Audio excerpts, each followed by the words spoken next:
guys, we're going to it's Monday night, so it's time for some Eberron cartography. Give me a second here for me to adjust my sniggles and schnitz. Sniggles and schnitz engaged. I'm going to check my signal here real quick, make sure. Oh, that's pretty clean. Great, and if you follow me on Twitter, I have just posted that I am live on Twitter, and if y'all know where I hang out at on the Discord, you'll find me dropping note there, DMsGuild Lounge, to all your creators, shout out to the DTRPG crew building cool content every day, and Indestructible Boys Designosphere. His Patreon's really taking off. He just hit 10k subs in YouTube. You should check out his design work. He is really smart. Dungeoneers Pack, keeping it real, and Fry Mini with the Wizard of the Coast scoops, as well as a bunch of WizKid stuff coming his way all the time. Clear Corner and Rich Mary have cool class redesign ideas. The Mothership, Wizards of the Coast, D&D Beyond Discord channel, where we all like to run and play, and the Eberron Discord, home of Keith Baker's brilliance. So I am done with my signal boosting. If you like and subscribe, attention makes the world go round these days, they say. So this is the book cover to the Crystal's Af Mabar, and let me know in the comments down below. Do you like it? I like it. Obviously, because I built the damn thing, so my opinion doesn't really matter that much. But this is about how big it appears on the DMsGuild. Here, I'm gonna slap this over like that, and then we're gonna go to where it'll be published on the DMsGuild. Le boop.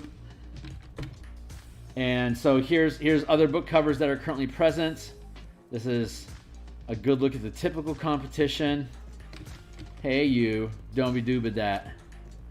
Here's our typical competition. We're actually looking to compete against DM's most popular. So this is the kind of stuff that we want to have an image that is somewhat similar in I'd say interest, eye grabbing. So in comparison is actually a little bit bigger, about that big. Yeah, there you go. So that's the things that I'm competing against. There's my cover. Hopefully it's something that someone would be interested enough to at least click on. Like, what the hell is going on with this Crystals of Mabar thing? That's all I'm looking for, is what is that thing I must click to find out what the fuck is going on. That's all we're looking for. This cover is looking clean. It already was, but it looks even better than last time I saw it. Thank you. I'll give you a quick zoom. I'm pretty content with how it is. But yeah, we finished the character art. Going down the tunnels that lead to the understructure.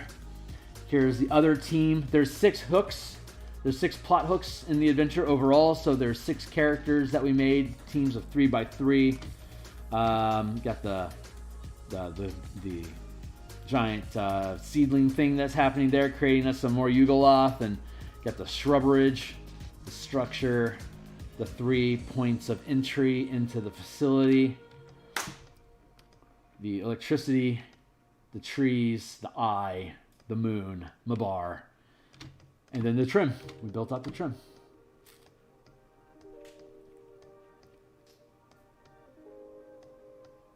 And that's a custom mockery of Eberron. That's not the same font that they use. It's not the same squiggle pattern. It's similar. It's at a glance. It looks like Eberron. If you know Eberron, it's Eberron, but it's not the actual logo. So I'm not infringing on anybody's rights. And of course, I have the DMsGuild logo there. Oh, this is slightly transparent right now. I should probably fill that to complete opacity. But yeah, that's the cover. We did a bunch of cleanup. That was a few sessions back, like maybe 4 or 5 sessions back we did that. But yeah, that's clean. And then since I'm happy with where it's, I mean, I can always come back and futz with it a little bit more, which is why I'm asking for folks' feedback. But I think you're already a fan of it. So I think, Hornetico, your opinion is biased. But I mean, I'm thinking I should change I don't know. Dragonborn aren't very common in Eberron overall, but I would, I would love to have a Dragonborn cultist, so that implied face makes more sense. Flavor is almost free, but when you have mechanics that back it up, it actually is like that little pinch of salt that just puts it over the edge.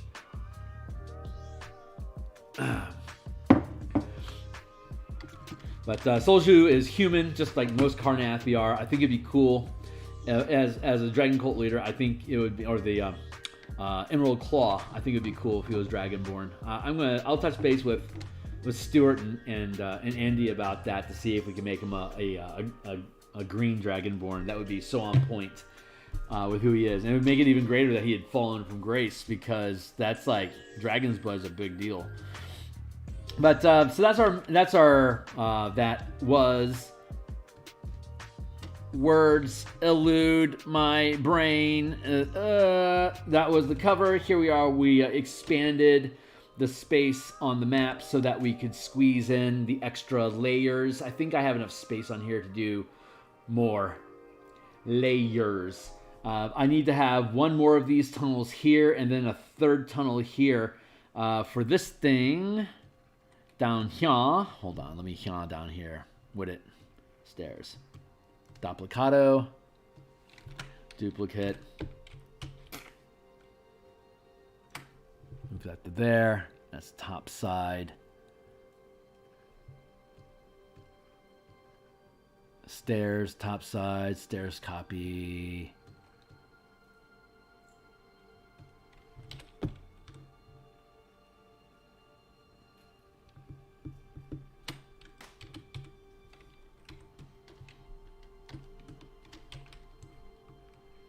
So if we hide this, this is the stairway that leads down to the lower level. Here is said lower level. I can now line up the lower level with the stair map from above. Put that out of the way. That's actually the one that I want. I want that too. Let's go with... let's be cheeky. Duplicate this. Sorry, we're messing with stuff. Always messing with stuff, huh? Go like that. And paste. Hide.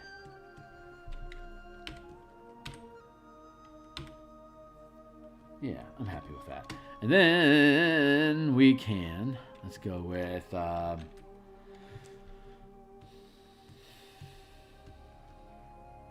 go with tunnel. Tunnel, tunnel.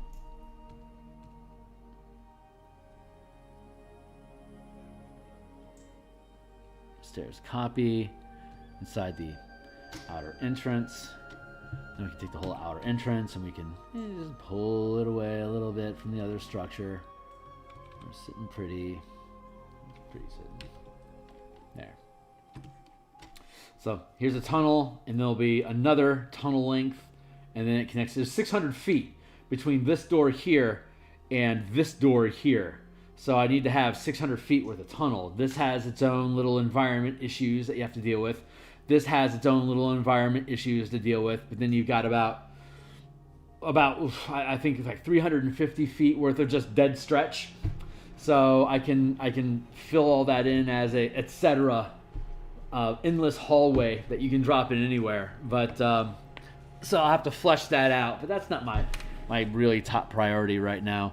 I will, though, come over here and grab the structure here real quick.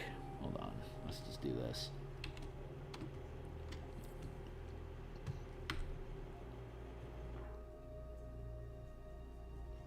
We can at least do this. Ground, top side. Stair copy, yeah.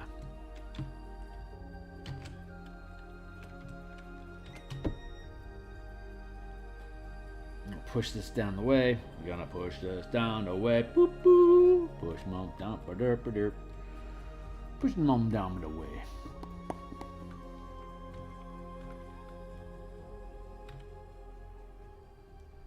Cool, that lines up. So now we have our structure in place. And let's see, we have our Babbling Brook over here. Babbling Brook, boop boop. Babbling Brook, do. Grab this 5. Push it over a little bit to here. 1 is fine where that's at. I'm happy with 2 where it's at. Put 3 here instead.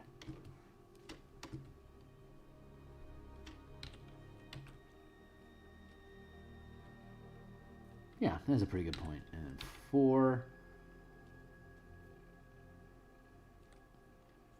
That should be fine. Abandoned fort. Number 1, camp, where the Cartography guards are stationed to not only keep an eye on this underground passage, but also to keep an eye on any instances of light sources out here in the haze, because those lamps, when they hit that necrotic haze effect, it's just like a giant puff of light out there that is like, what's that puff of light? My roster doesn't have anybody on schedule out in the eastern field, so why don't we take a couple pikemen out there, hook some undead to them, and let's go wrangle ourselves some interlopers. And so that's what those guys are there for. This is number 3, which is the eroded path. If you follow this, there's, like, we have 600 feet worth of tunnel here. We also have 600 feet worth of broken cobblestone pathway that we have tiled out on separate pages, which becomes like basically an infinite corridor. Since you can only see about 60 feet because of the haze, and if you have a 100-foot corridor that people can sit inside of, you can basically just lay down tracks forever. And they'll, at the edge, like when they go onto it, like when they're going to hop onto a new map, they'll have an idea, is there something there or not, because of their shadowy movement in the haze. So you only have to do these small vignette pieces as people are moving through the fog. You don't have to have a giant world map for everything. You just have to have instances of things they can run into. Here's a tree that's going to try to eat you. Here's an old gazebo with a bunch of ghouls on it. Here's an old crypt with a bunch of haunts that are coming out of it. Like, you can have like these little 20 by 20 space vignettes, and you can just drop those into the mucky mist, because they're all standalone little instances that you can't see each other across the fields. So you can just have your characters just drift, like you can just roll to see if they get lost, and if they do, you can just keep dropping new things in front of them. Like, here's a hellhole. It's spitting out zombies. It's going to probably flood the entire world if you don't put a stop to it at some point. It's like, well, we should put a stop to it. Then you have to like hack your way through the zombies to get to the sinkhole, and then drop down to the sinkhole, and there's like a gauntlet style monster generator that's just spitting out ghouls and zombies that climb up out of the ditch. So if you can get through the zombies to the ditch, you can shut down the generator, and then move on to your next target. So it's great. There's all like these little things that we can toss in there. There's like 6 optional encounters that you can run across, plus all this stuff that we actually have hard coded for you to actually do. On top of, I think it's 6 random encounters. So there's like 6 vignette encounters, and then there's a chart of random table encounters. So it's just like random encounters you can run across. There's the 3 set pieces. So there's 3 set pieces, 6 additional pieces, and then 6 random encounters that you can run in between all of those as well. So you can level characters twice in this, just getting around inside of the muck. But the way that the way that we play it is that you typically choose one of the set pieces as your point of attention, and the DM can drop any one of them because you can't see them at all. So, but they're just in a triangle with each other. So if you drop the cemetery here and the fortress is over here and the top side entrance is here, this is where the actual fortress is at. But I could have you completely miss the cemetery and the fort if I don't want you to fuck around with those, and I want to get, like, if we got a timing thing and my table's got something going on, or we know we don't want to, like, we're going to switch games or whatever it is that's going on. If you don't have time to fuck around all 3 of those locations, you can just beeline to the top side entrance and then just drop down the hole and then start dropping magic, summoning T-Rexes and shredding stuff and bashing down doors and tossing fireballs down the hallway to kill that shambler. Whatever it is that you heroes want to end up doing inside that bunker is up to you. But the point is that we have enough content in here to feed you at least 1 level worth of XP. Each one of the regions do. We assume you're going to start at 7th level, And I suspect you should be able to get to the end of... there should be enough XP in here for you to get to level 9. So if you want to play it out so that you go into the mists, you retreat from the mists, use the hometown, the villagers that called you here to help them in the first place. You can use them as a home base, so you can delve into the manifest zone where these guys are at, pick off different locations to whittle down their resources and thin them out. We talk about that, and so you can thin them out so that when you actually go into the downside entrance, there's no backup left anymore. Or you can go and you can have social encounters and convince these guys to break their contract with the necromancers downstairs, so that at minimum they'll fuck off. At best, they'll secure doors behind you as you proceed through the dungeon, like good proper minions should. So it just depends. Or if you don't want to bother talking to them, you just want to kill all of them, you can do that too. That's all on you. But hey, we got some text going on here. Out of curiosity, how do you put the grid over the canvas? I've been considering making maps in my art program directly instead of a map software, but haven't figured out how to grid quite yet. And Tyler, hey guy, how you doing? I pulled the trigger and got the patron in Terrence. Hey, cool, glad to see you there, man. That's awesome. Hornetico, to answer your question, yes, I build these grids myself.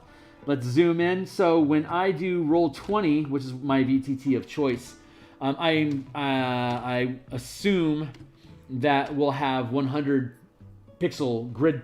Each square is 100 pixels.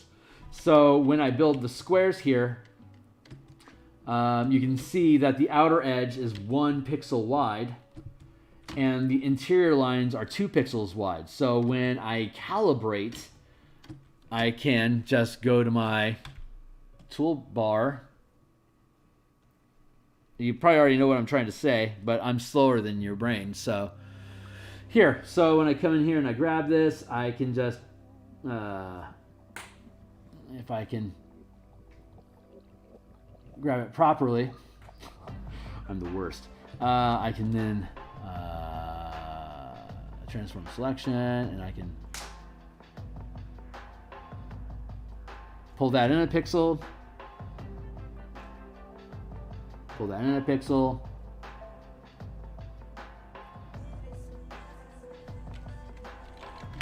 There. Pixel, pixel, pixel. See? That is a 100 pixel square. And I can line them up infinitely. So I can just tile them next to each other. And as long as I have 100 pixels per square when I'm doing my VTT, that's a third of the resolution that would do. The cover that I did was 300 DPI. This is only 100 DPI. But you don't need that depth of, like, I mean, my asteroids actually kind of do.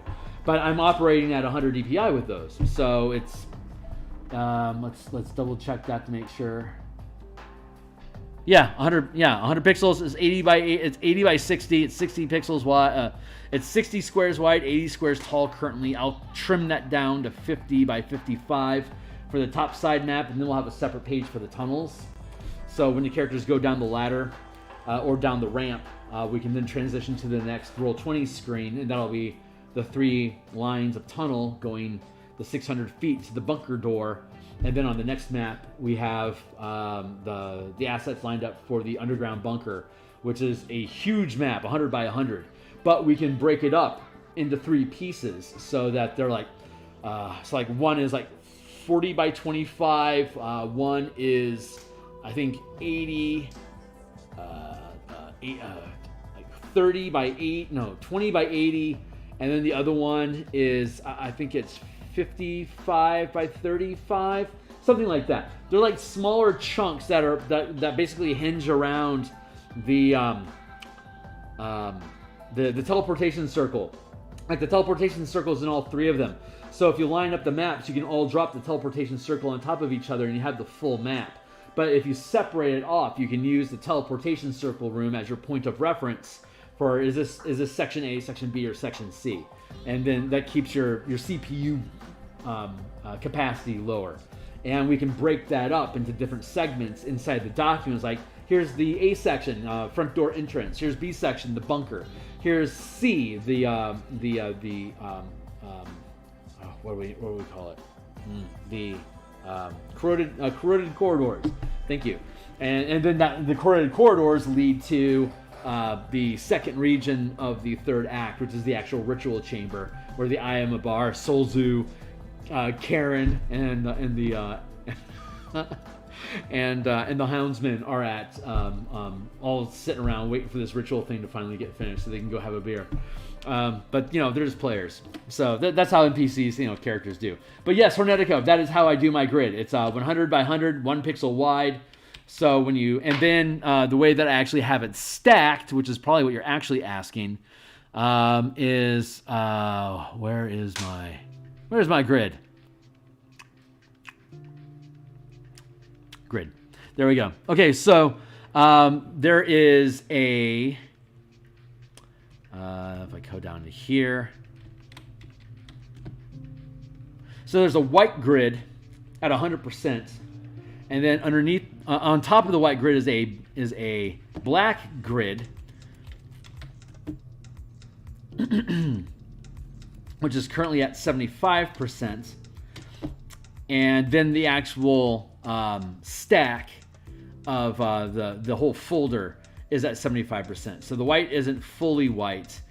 See, it's at 75% opacity. The black is at 75% capacity. I find that black-white ratio, 100% white, 75 black with a 75 grid. That's like it's like maybe 20% lighter than neutral gray. So it overlays a lot of different, like you saw on the asteroid map. I was using that same grid configuration, and it overlays across maps really nicely. Because if it's a dark shadow, the white picks up on it. If it's a light surface, the 75% black picks up on it. But the whole thing is slightly transparent, so you can overlay it on top of things, your entire map, and you can still see what's underneath it. Because when you do the VTT and you drop that into the map, the map will be over the top of your map. So you'll have the grid overlaid on top of the map. So if you design your map to have that grid overlay on top of it, you'll automatically, at this resolution, be able to resolve any mechanical issues about, like, if it's important for whatever it is that I'm doing, that I have a, hold on, let me get back up to where we're working right now. Top, side, stairs, ground, there. Cool. So like if it's important that I have a line right here and it's overlapping with the grid, it may become more of an issue of seeing it depending on what your color scheme is and what the size of that line is. But there's instances where the grid itself can get in the way as artifacts to prevent you from expressing the piece that you're attempting to do. So if you're using the map on top of it and have that opacity, you're always going to know if it's reading properly or not, regardless of what VTT environment. Oh, my fire just really caught fire. That's awesome. I've got a wooden fireplace over my shoulder here. Hold on.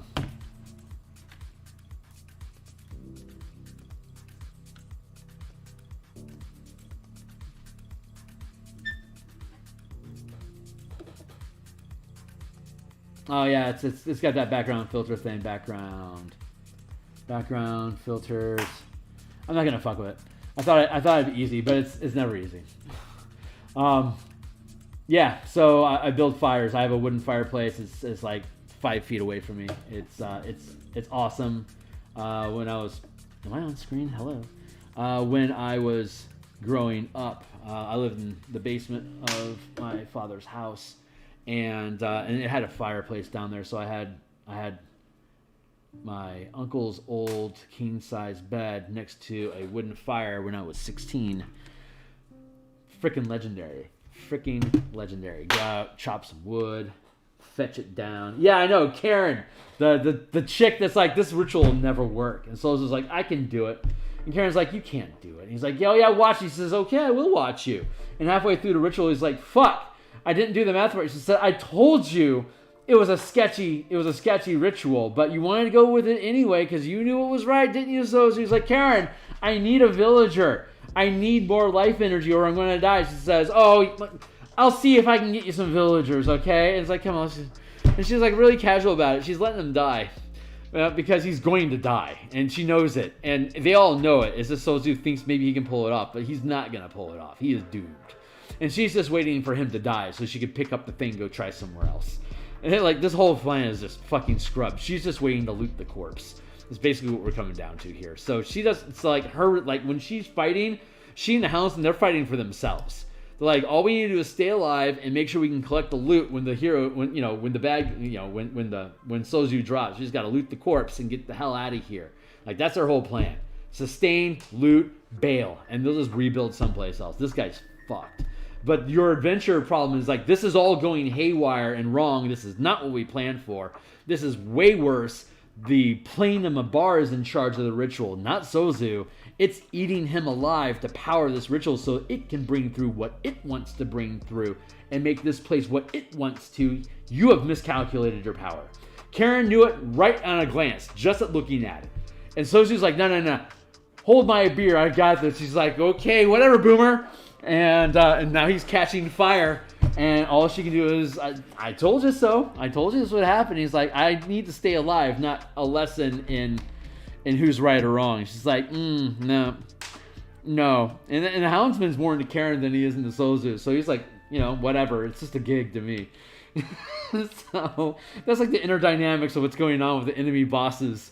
Like, if you want to exploit that shit, if you can somehow figure out that stuff is going on, then more power to you. But it's in there for you. So it helps play out decision making when you're trying to assess how much is this guy willing to risk his life for this guy, and it's like very little. It's like, okay, well, I've got Misty Hop. I'm just gonna yeet out of here. Misty Hop, blur, jump into the smoky shadows. I am out. You go ahead and collect some corpses. I'll just shank you on your way out. Take that ritual back from you. Thank you kindly, and teleport out. Bye. So that's like their plan. Spoiler alert. Hey, you're watching me build the adventure. So, I mean, spoilers are kind of implied, right? But here we are.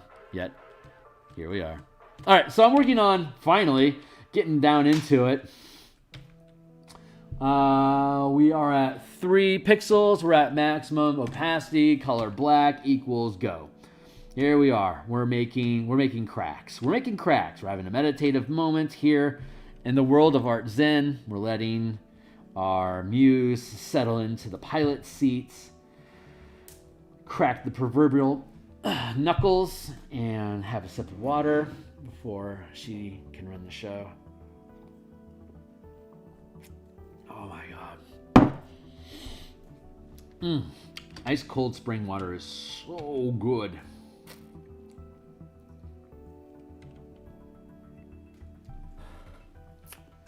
Sounds like a hilarious team dynamic, for lack of a better word. Sometimes villains have the most entertaining interactions with the heroes. Yeah, but I mean, it's only there if they figure out they can exploit it. Like, if they can spy on them, use Arcane Eye, catch them having an argument or something, there's a path there for you. But if you just, like, come in with swords drawn, they're like, oh yeah, it's time to X you, blah. But it at least gives you some logistic, tactical guidance on how much these guys are willing to risk their neck, you know? So, there's that. Stuart Braz, who is our editor, has been doing just a killer job, kind of distilling the information that we have inside this document so it becomes a little bit more efficient and cleaner for people to kind of grok what's going on. It's just, it's going to take a while to finish the thing because there's a lot of assets we're building here, and I'm juggling that Spelljammer project at the same time, which I feel horrible about because everything took off at different timing than I expected.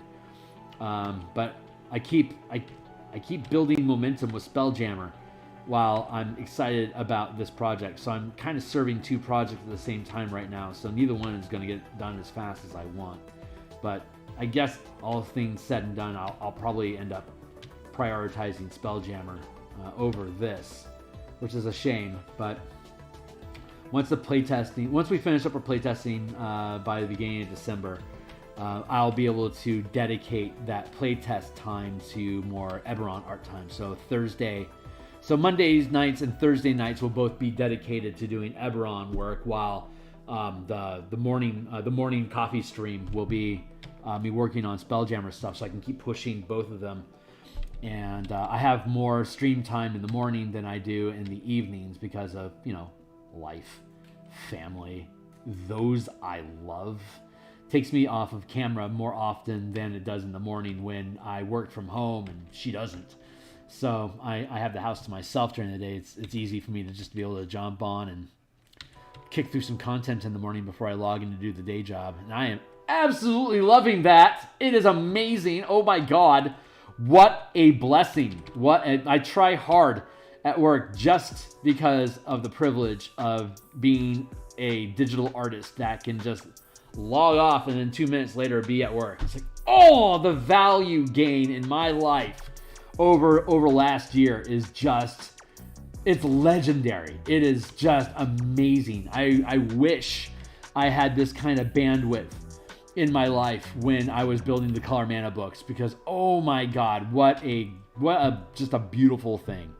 I'm entering actual asset production now in the life cycle of my books, which means I'm going to be doing a lot of art. If it's not cartography, then it's book cover art. If it's not book cover art, then it's interior art. If it's not interior art, it's token assets for the maps. I'll be doing page dressing eventually. I'll be doing background page wipes, like coffee stains and stuff like that, for both of these books. And I can lean on some of the skills that I picked up from the guild map, the Packs and Patrons of Ravnica book for the Warlock book for Ravnica. All 10 patrons, all 10 guilds are otherworldly patrons. So if you want to be an Azorius Warlock, your patron spirit is Azorius, like the guild. Like you'll see little ribbons of information in smoke-filled rooms, and it's like, oh, the pact is telling me something. What is my new command? Like all sorts of weird stuff like that. And then you get like all these white-blue powers because you're Azorius, or if you're in the Gruul clan, like animals will walk up to you and says, hey, here's a message. Pay attention. And you're like, yeah, what's up? And then like it'll tell you what's going on in the forest. And it's like, oh well shit, what's my objectives? And it's like, here's a plot hook, here's a plot hook, here's a plot hook. Get after it. Like, is it level appropriate? It says this one is, but the loot's low. This one's not level appropriate, but it's not going to pay you anything. It's like, hash that out. It's like, well, I'm just a squirrel, so I'm out of here. Indestructible. And he's gone. You know, like, that's your Gruul pact. And then you do all these Gruul things, like the more animals you have around you, the more your damage bonus increases, like rage type stuff. And it's fun. It's a cool book, but I learned a lot about page layouts when I was doing that, and it really, I felt, started helping me lock in more of a style that I want to be consistent with in my work on the DMsGuild. So I'm really excited to get back into page layouts for both of these books to see how many of those tools can I incorporate into these projects. So, and like all the hyperlinking, like along the edge of the page, I can have like little Eberron symbols. Like Mabar can take you, like I can have like a little button down the row, HTML button row, that if you click it, it takes you to like the table of contents, or if you click on this point on the map, that will take you down to the appendix where the creatures are. Like I can have that navigation bar on the left-hand side of the page, or like on the outer rim of the book, and I can have a bottom row for like the different acts of the adventure. So you can just click navigate throughout the adventure to find different components. Like I can have a one map, like a regional map of the front side, like the top side entrance, and then it's got like 6 bullet points to it, like different locations, and then you can like click on the button and it'll take you to that segment of the map zoomed in with more details about what happens at that location specifically. Just the entire book, all PDF, all hyperlinked like that. Just be able to just kick through everything with just by pressing buttons on your tablet. So if you're a tablet DM, you'll be able to turn this thing. We're going to do it. We want to do it we're going to explore with it. We want to do it landscape style, so it scrolls sideways, so it's like side facing, so that if you have your tablet, you can just have the adventure on the tablet, and each page will be calibrated so it fits on the tablet. So when you press the button on your tablet, it takes you to that page, and there's all the information on each side of the map of that particular room. So we're not sure yet if the amount of text that is involved with each region is going to line up so it's just a one-pager each, but God, that would be the ideal circumstance. If we have to break it up into like a 2-pager thing, then being able to like the finger scroll up and down to gather that information should be probably sufficient. There may be, we'll have to explore with it, but there may be opportunity that we can actually have half of the picture at the bottom middle of the page, and then the other half of the picture at the top middle of the following lower page. So while you're scrolling on it, you can stop midpoint and see the full picture. and there would be text above it, and then on both sides of it, and then when you scroll up a little bit underneath it to encapsulate the page on like an 8 by 11.5 page space. There'd be like 4 inches, like a 4 by 5 inch space in the like a 4 by 2 space. I'll just draw it. You probably already know what I'm trying to say, but like if this is your tablet, right? Then we have the pages like this.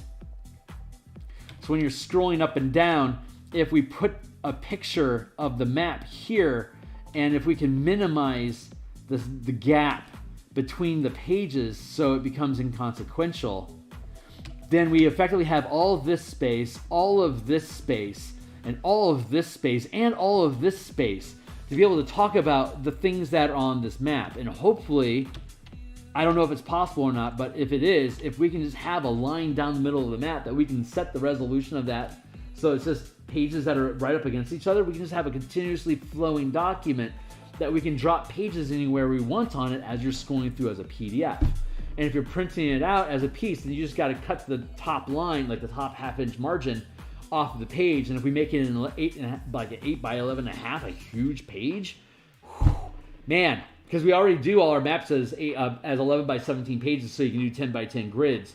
So you can just print out 10 by 10 grids by feeding through an 11 by 17 using that top gap for your assets that go along, like chairs and tables and barrels and workbenches and weapon racks and monster tokens. All those as little cutout token pieces you can just litter onto the page and then print out as black-white assets on the whole page. But I'm not sure what kind of difference on these pages are, but if I can set this up so it's just one continuous page that just rolls forever, that would be so legendary, because I can do page breaks at the top of the page and the bottom of the page like this by building another like this version. I can do an inverted version where I can have crystals of Mabar here, and then here's your cross line, and then underneath it here I can have your navigation bar, and then I can have your navigation bar here, and then this takes you back into the content that we're looking at. But I can just template this so it's at the top of each, so it's at the top bottom of each page, so like here, and then I can copy paste, and then I can have that here, so this thing just keeps going. So you have this constant framework like we saw with the on the cover, that broken old dilapidated framing. I can just have that frame constantly roll through the side of the page. That's what I want to do. I'm not sure if it's going to work or not, because I'm not sure how to control that gap in the pages. But that's if we can figure that out, then this is going to be a really fucking cool document. Just as a document, it's going to be cool. It's going to be like super techy.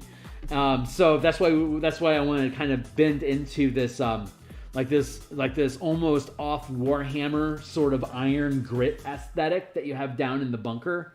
And I think that grit, like that techno grit, like almost like diesel punk, like Eberron is in diesel punk, but this is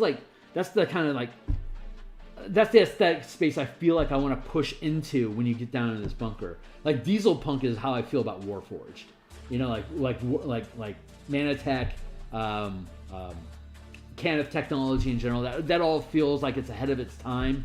Like it's in a world of steampunk, this is diesel punk, and then you got like sci-punk over in Starlona, so you got like these different like punk feelings to them. But those are like the three main punks that I feel are existing in the Eberron setting. Anyway, that's my ramble. That's what we're rambling on about today. So wish me luck. That's how reality, actually, if that's how reality actually works, that'd be super cool. But again, I don't know if it does or not. Get rid of that, and yeesh. I should really make new layers when I go on doodle rants like that. Doodle rant, coin phrase. And that is 3 pixels. That's the proper width. So we're just working the outline here a little bit, just adding a little bit more, like getting rid of these little clippy edge things, lining up where those cross hatches actually sit at.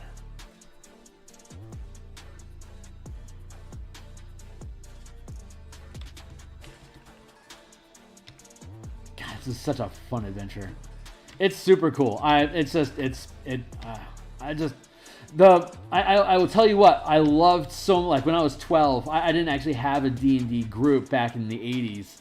I didn't actually have a group for the first 2 years that I had D&D books. I would read them every night, and I got into novels, and I'd read the novels because I didn't have a group to play with yet. After 2 years, I finally found a group in high school to start gaming with, and we did so until I left for college.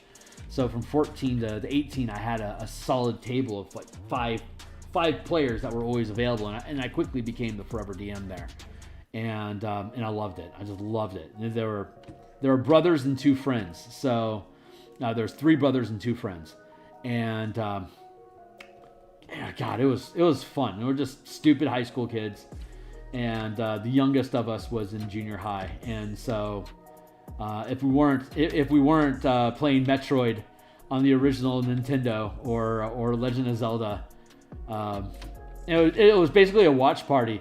The youngest of them was 12, and he was by far the best at Nintendo. Like he was good. My friend Kyle, he was aggressive, but his little brother was technically best. Like his technical skill was amazing. It was ridiculous. So we'd get a new game, we'd all pitch in and get a new game. I don't know, Castlevania. And then we just drop Connor on it. And we'd Nintendo Power it to help him map through stuff. And we would basically just like get him drinks, hang out with him. This is a 12-year-old kid, and like I'm 17, you know? I'm like offering moral support to this 12-year-old who's trying to grind out Castlevania. It was because he was a great gamer. I was his DM. That's when I started learning leadership. That's how young I was when I started like really taking leadership seriously. Like the better I take care of this kid, the more he's going to show up to my table. He's going to bring these ideas into my game, and that's awesome. So like you got to nurse your team, man, and you're their boss, their manager, and their coach. Like you're their agent, their coach, and their boss all at the same time. You're like all those roles at once. And if you have a table that if there's people at your table, so you got to just figure out what it is about the game that they like that's going to compel them to change their plans, to spend it with you, to tell the story that you're looking at doing. Like that's table management, like hardcore table management. That's like building a team. And like as a player, when I did get to play in college, we were always looking for somebody new that would stick their neck out for other people. Are you going out of your way? Like we see something weird happens. Who's the guy that says, hey, what do you think you're doing? Like that's the guy we want to see if we want to get in a conversation with about, hey man, what do you do on a Thursday afternoon? It's like, I don't do shit. It's like, well, we play D&D and we're trying to build a team. So are you interested? And yes, no, maybe so. But we ended up building some really high integrity people on our team. Like people till this day, I would be fine with just walking through the door and grabbing a beer unannounced. It's like, hey, thanks for showing up. Settle in, start bullshitting with me on the fly. And it's like, those are the kind of friendships that D&D has brought to me. And it's because we approached the game as a tactical, like almost like an XCOM sort of game. Like we had clearly defined solutions. We had a very wide leash for us to gather resources and be able to implement whatever solutions it is that we came up with. And the more shenanigan they were, the more fun and motivated we were to pull it off. We turned at one point in our Athos campaign, after we took over Tyr, we leveled all of the Defiler's properties and turned it into a golf course. And then we started marketing the defeated Tyr as the best resort in the world for other sorcerer kings to come and take a load off. And while they do that, we'd go off and gather more resources, adventure and stuff. So we became a political hub inside of Athos by killing one of the Dragon Kings and basically saying, hey, this is a neutral territory. Come and show up. And that was fun. But that's the kind of team that I ended up playing with. And then we got into Rifts. And Rifts is ridiculous. Like for world building, Rifts is just demented. Like Rifts is like 90% shenanigans with a common stat block for different things. It's a riot. I freaking like Rifts is so gonzo. It is just the best. Like we had like an alien pilot, like those giant elephant guys, like a pilot. We had one guy who was playing a Macross Plus fighter pilot.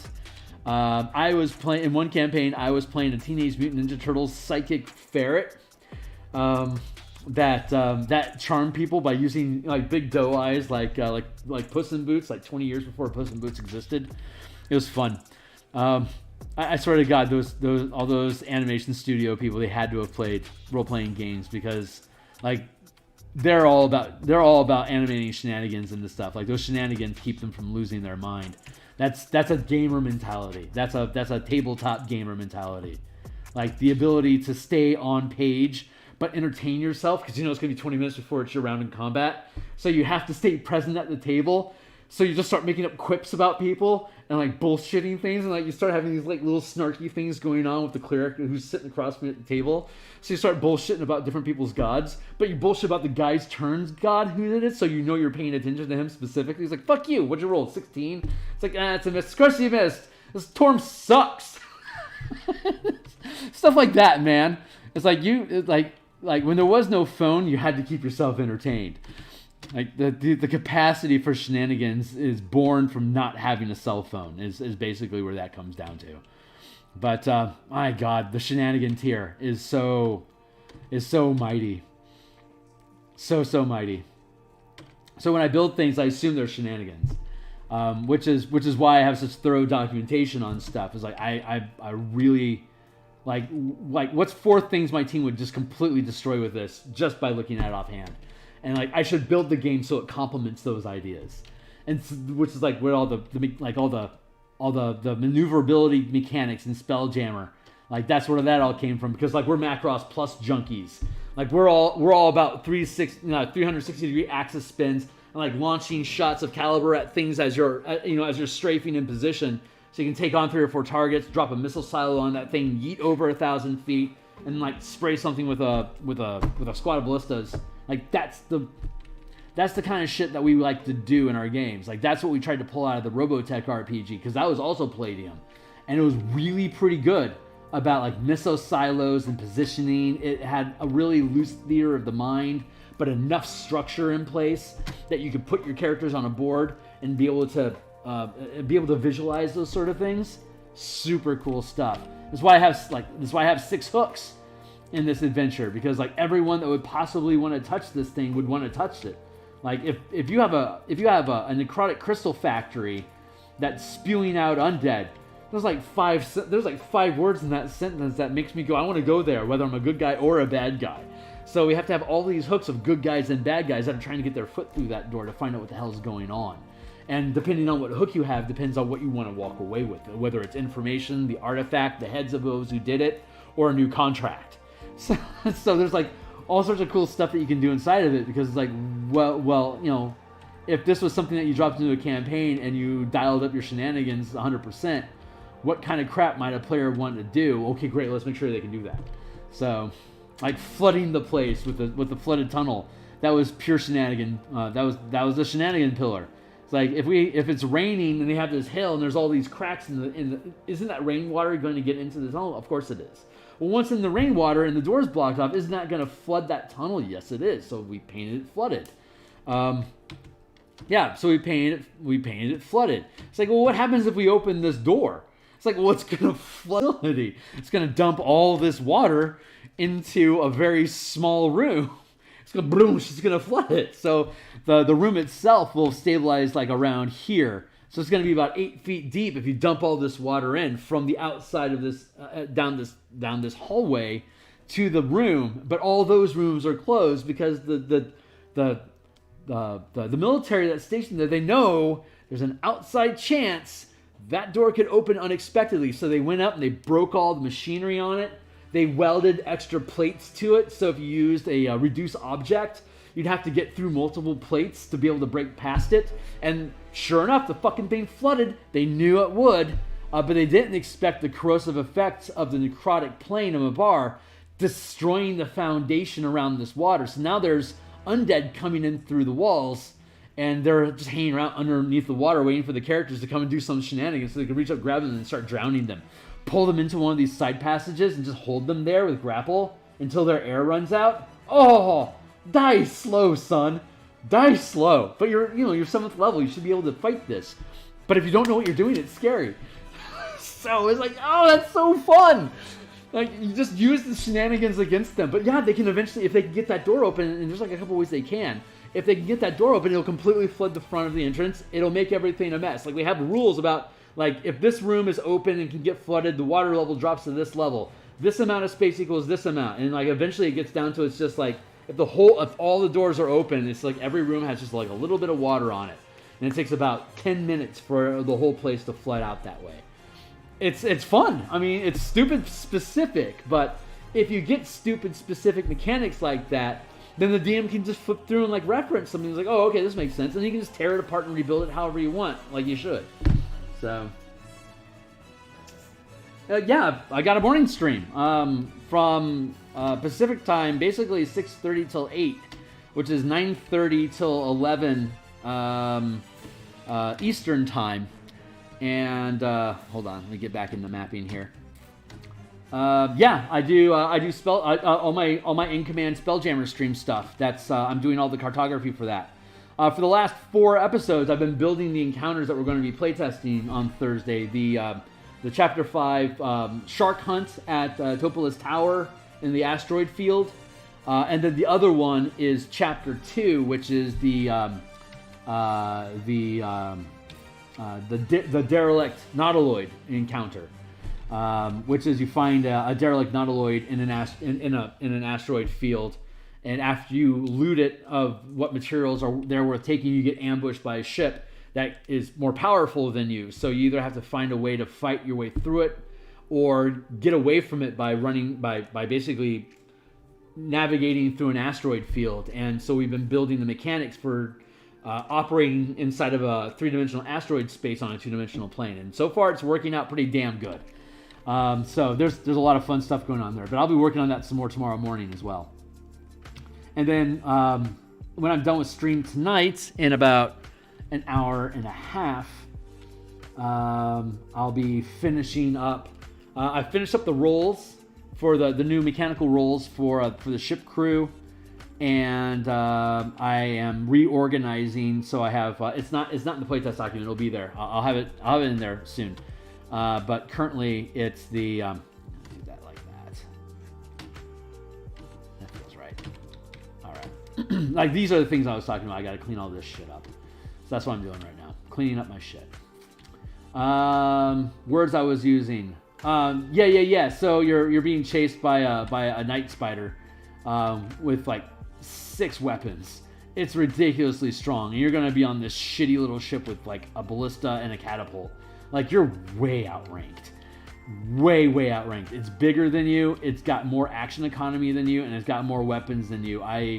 If you stand and fight, I will see at 6th level if you guys can survive that. If you don't, I don't expect you to necessarily live, but we'll see if you can. And but it's a running gun, so like there's different points that like you can get further out of the asteroid field to get to the edge of the asteroid field, get away. If you're hitting different piloting checks, and if you're not, and you can move to like different bands, so you can slowly move your way out from the center of the challenge, center of the map, to escaping the asteroid field, and then being able to yeet out to get to Rock a Brawl.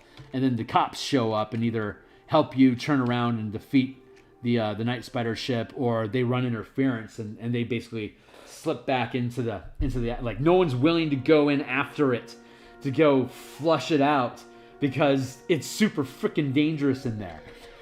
It's its lair, and they know it's there. There's like a homing beacon inside there that they're using to lure ships in, and they have to gather up like 7 or 8 ships just to go in and try to hunt the stupid thing. And you fall right into its trap, and you're on your own. It's like, we'd love to come in and help you, buddy, but boy, we're just gonna get trashed. So it's like, it's up to you to get out. If you can get out, they'll help you. They'll help you get away if you can get out, but it's up to you to get out. So that's kind of how the thing goes. It's cool. It's like, it's a different, like, we're already seeing expansion content for the Light of Xeraxis, but most of it's like, hey, here's some extra downtime activities that you can do in Rock a Brawl, or like, let's have the GIF Crux let's have him be kidnapped by the local gang so that he becomes more endeared with you. I'm like, fuck it. Let's have you fly through an asteroid field and try to destroy enemy ships flying at 1,000 miles per round. So, I mean, I just build things differently. I'm not trying to say that all that other stuff isn't useful, but it's like, I've spent a year building this stuff. I know it works. Like, it's not something I can just casually say, oh, we should have like a help wanted board in the Rock of Brawl so it can become an adventure hub. Like, that's super useful, and I celebrate whoever it is that eventually does it if I don't do it first. But I really want to demonstrate like how cool Spelljammer combat can be, and there's just, like I keep talking, there's just no tools out there to make it cool. We had to build them ourselves. So I am infinitely proud, and I do kind of crow about it a little bit, but I am not trying to disparage anybody else. Like there's stuff that people want, like help wanted boards and stuff like that, and then there's stuff that I'm compelled to do, which is like rebuild how 5e mechanics work. And I know I'd get paid more if I do something that people actually wanted, but this is what the Muse forces me to do, like build really complicated mechanical systems and then break them down into easily follow instructions to run games. Like, I'm trying to teach you how to play a game, you know? I'm trying to teach you how I play instead of like putting out a product there and letting it go. It's like, I really am hoping that as a result of these products, like, I change how a DM wants to approach his table, how they want to change their philosophy about how am I introducing risk into this game, how am I approaching NPC dynamics so that they can be legitimately threatening, but still have elements in there that you can exploit if you can pick up on them, like keeping things from being so one-dimensional, you know? So anyway, I'm ranting now, and it makes me sound like an ass when I do.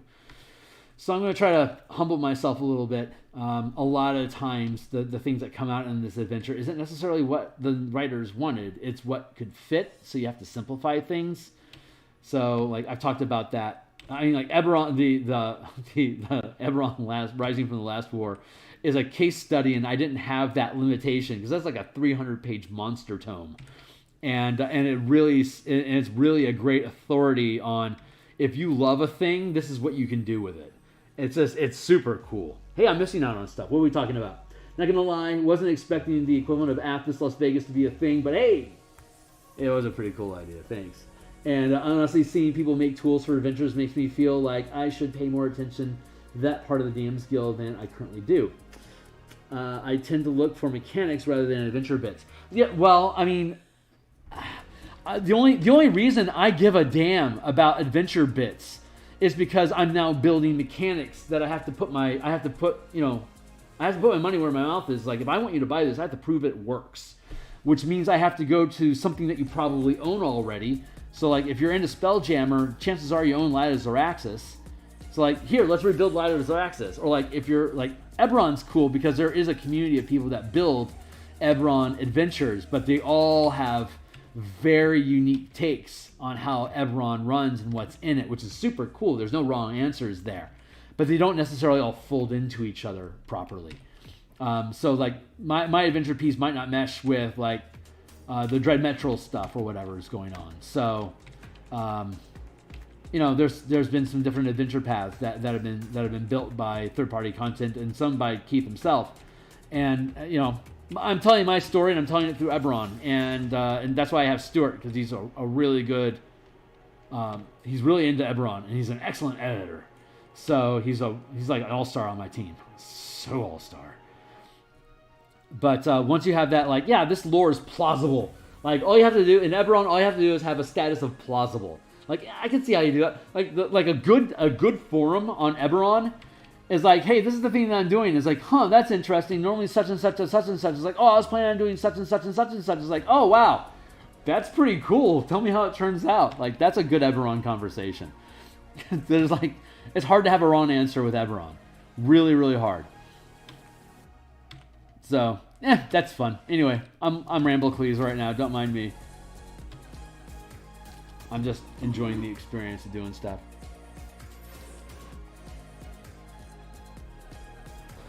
Oh my god, that water is so good. My fire's still burning. Oh, this is a good night, my friends.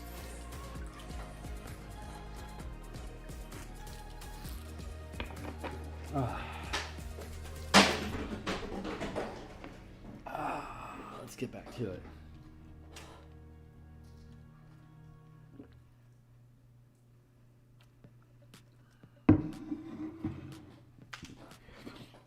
Yeah, I like a lot of the micro dungeons, like the one-page dungeons or like 5-room dungeons, like Strixhaven 5-room dungeons or whatever, or like Spelljammer mini dungeons.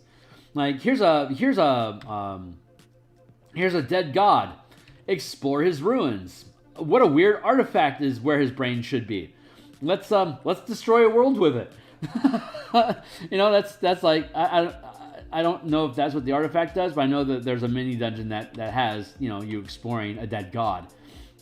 It's like that's the kind of shenanigans you can pull. But people are investing time in building little maps and having little markers on what happens inside those maps and throwing out some ideas about what could happen there. That is actually pretty useful content, man. That is super useful content. But man, I tell you what, I'm really falling in love with building adventures, like content for adventures, mechanics for adventures, or just adventures. It's super fun to be able to build out the events and the timing of things and making the enemies interesting and building locations that people can use outside of the adventure itself. Like, hey, that cemetery is a 50 square map of a cemetery with a bunch of spawn points in the mist. So like if your character can't see that location, it'll shoot monsters at you forever until you move into that space. And man, there's no more monsters coming from that location. And then you just use another spawn point at another point, and that's where the monsters are coming from. But everywhere you go to where there are monsters spawning, there's all these dug up graves. So you have this cemetery with a shitload of dug up graves and like a central shrine and a bunch of mausoleums along the way that all have different types of undead crawling throughout them. That's a cool piece for like a Halloween bundle. I know Halloween just passed by, so I missed it this year. But that cemetery could absolutely be a tear out piece to drop into a Halloween pack, like for $4, discount it to $3. Use that as a coupon for like a $13 adventure. And if you have that coupon, like if you bought that for $3, the whole bundle is dropped down like say $10 or whatever. So it becomes a coupon to buy the book at a decent fraction of the price of the original book, and I can just keep tearing out pieces from it to drop into other products that all lead back to the adventure, and the adventure itself will lead back to here's how Phil builds adventures. Like here's a mechanical process of building out hooks and building out who the villains are, and the plot progression, and how to segment plot points into different physical locations as different acts, and how do you sequence events inside of that, and how do you build porous locations so that they can be approached from different locations, so you can integrate them into a larger cloud of an adventure, so it's not a linear path. We're trying to build like a cloud of ideas that all kind of coalesce around one thing as your characters move through the environment. This kind of collects on you until you've got the final boss. Like everything's leading you to this point, and here's a couple more ways to lead the character to this point if they don't get it, and so you can get them to the point where you need them to be at, and whatever it is that they collected along the way, kind of like Zelda stuff.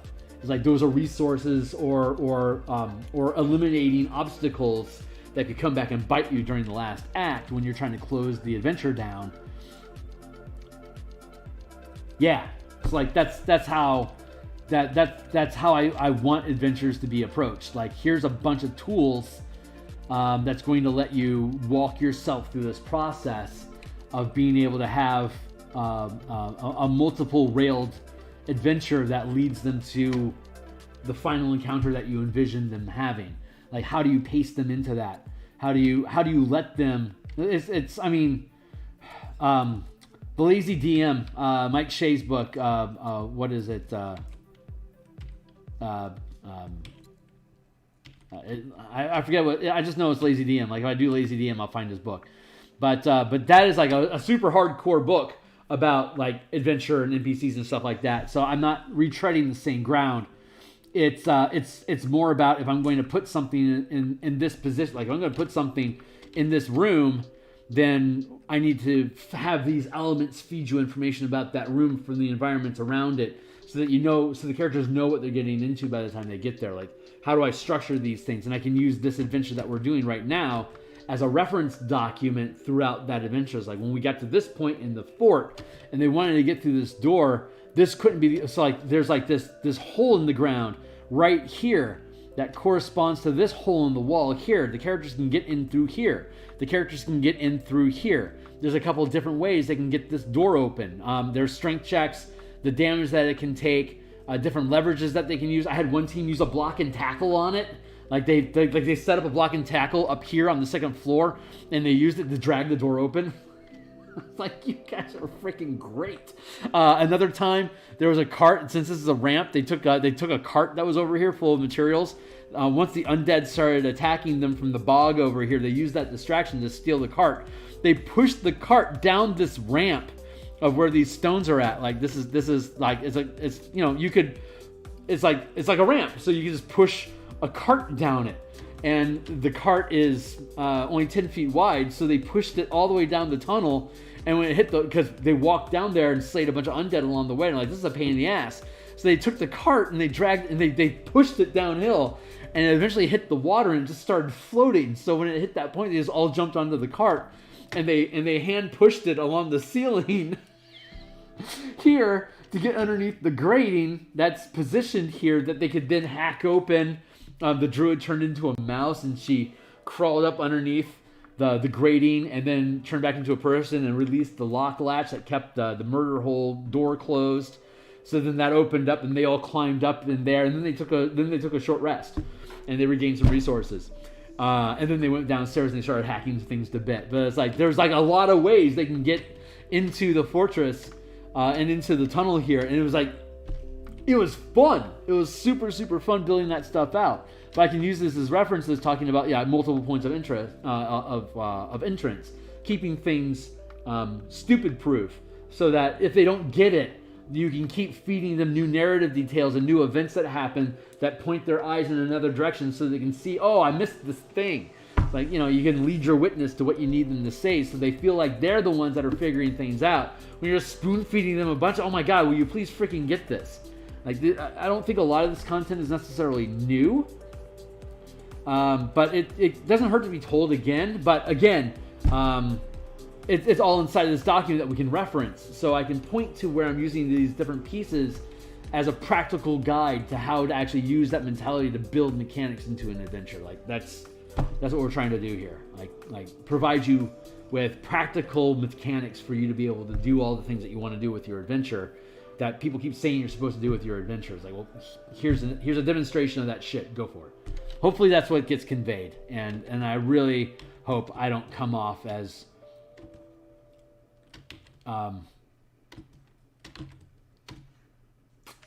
what's the word I'm looking for? Precocious. I don't want to come across precocious, but I've been doing it for 30 years. I've got a pretty good idea about like how to layer in stuff and like how to use the resources that you already built into the adventure to improvise new solutions.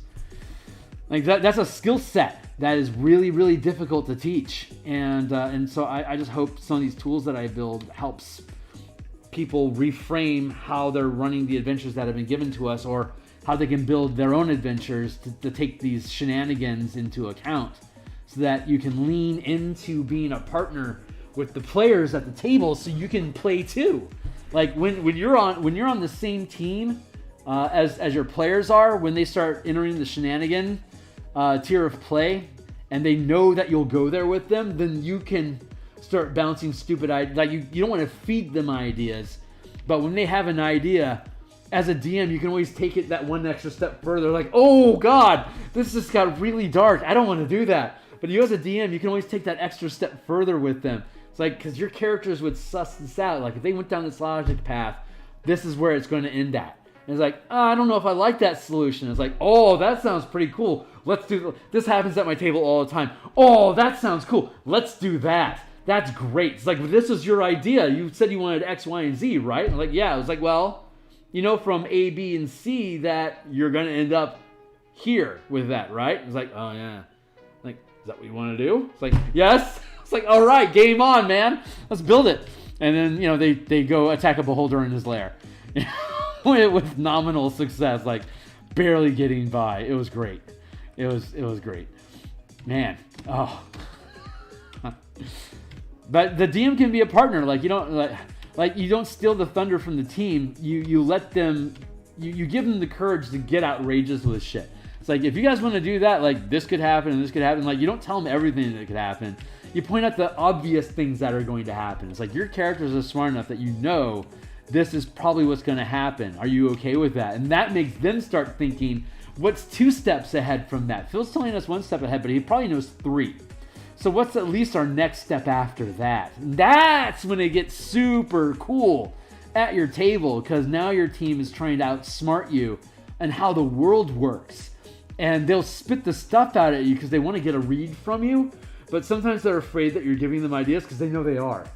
They know they are. Sometimes they're just thinking of better things than I have. So then it becomes a poker face thing, which is why I keep emphasizing, you know, if you're gonna have a sandbox game, you can't afford to have professional maps. If you're inside of a game space, like we're playing Light of Xeraxis, you know, or we're playing Crystals of Mabar, we know where the environments are at. We know what maps are existing inside of it, and we're providing all of that. But if we're going to add this to a sandbox campaign, you're going to see a massive change in quality when you shift out of this content to you chicken scratching. It's like, oh shit, a square of, yeah, you're in a forest now, and here's the trees, and your character's here, and yeah, these are your trees. Like, this is some sad looking trees, my DM. Like, this is some seriously, is this a wall or is this just flavored text? Like, I don't know. Like, well, let's assume it's dangerous to not touch it. And, you know, that's my day. Like, if you don't have any quality to begin with, they'll never know that. Like, if this is all you ever give them, they'll never know the difference. It'll be impossible for them to tell from one moment to the next what you're making up and what you planned on for hours, or in my case, sometimes years to happen. But they literally know they don't know. Like, they know I do that on purpose. So they're always trying to guess if was this something I planned or was this something I just made up. And that is one thing I will not tell them. Like, I will poker face that shit all day. Keep them guessing. And they end up assuming you're better than they are. So they'll put an extra effort to get as good as you. It's like, it's so fun. It is so much. That is what I love. That is the moment when you see them trying harder, because they know they're not your enemy, but they just want to make sure they're covering their angles because they think that you're doing something. That's what makes DMing feel super good. Like, that is a feel-good moment for any DM. When your team pays you so much respect that they take a second look at what they're doing before they really commit to it, like, that is immeasurable respect coming from other people. It's like, I'm going to watch my 6 with you. Like, that is not like the old adage of having your greatest enemy be your best man at a wedding, so they wouldn't kill you in the process because he's honor bound to be there. Smart move. Bring your enemies. Let them know what they have at the table. Assure that you're controlling the space while they are introducing new ideas to you, and then just catalog them for future reference to exploit. Like, that's DMing in a nutshell. I always laugh at the Rick and Morty episode when he's invading the Citadel and he steals that bug's brain. He sneaks into the memories of that bug, so that when they turn off the simulator, then inside he becomes the bug, and the bug's mind is stranded in the construct. But the bug's brain isn't as big as his, so he has to sacrifice some data to make his consciousness fit inside that meat space. So he gives up 6 years of improvisation training, of like improv theater. So like the rest of adventure, all of his ideas are dumb and unimaginative and like obvious. And so it's awesome. Just awesome. Improvised theater is like the best investment a serious business DM could ever get into. Like learning to be able to think on your feet and not break character, and your character is the impartial DM. You know, the poker face creator of the world. And that's the role that you're playing as a DM. That's your character, and the less often you break character, the better the game is for them. Which is my biggest, which I would say is my biggest retort to, is it important to stay in character during the game? For the DM, it's critical, absolutely critical, because you're always playing the DM. You may be portraying different NPCs along the way, but that's not the big performance. The big performance is the illusion of control that you create for them, to let them know that whatever it is that they're thinking about, I already have 3 solutions to. I'm just waiting for you to pick which one you want to go with, which is what a good adventure is. You can do X, Y, Z, and in case of shenanigans, consider A, B, and C as bullet points. Like, that's a solid adventure covering bases for you. So you have enough of a sage advice built into the adventure that you can kind of just suss out, how would this roll out? It's like, well, here's all the timing of these things, and here's how easy it is to hear a door open from this far away inside the facility. So if we try to punch a hole in this with a summoned Triceratops, yeah, pretty sure everyone's gonna hear it. You know, like that's a conversation that happens. Anyway, I'm on hard ramble, but you know, I'm just kind of chopping up I'm just kind of eating up I feel like that's too chopped up. I'm gonna back off a bit on the stutter step. I need to get rid of, and I need to help minimize curvature. So more straight, less curve. Less jitter. That jitter feels fine. I think I can fix that a bit. These little marks here, okay. That's okay. This is all corroded cobblestone, and then this is just muck beyond it. This is just mucky stuff.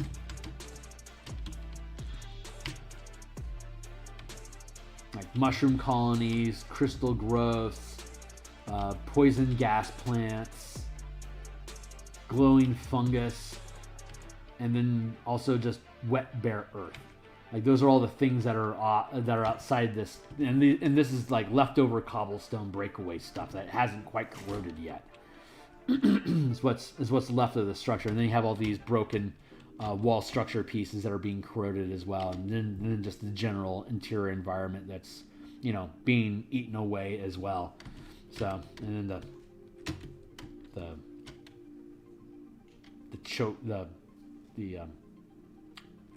flooded moat, and then it drips into the tunnel, and then it drains into water. Anyway, that's how it all works. So I'm just working the perimeter.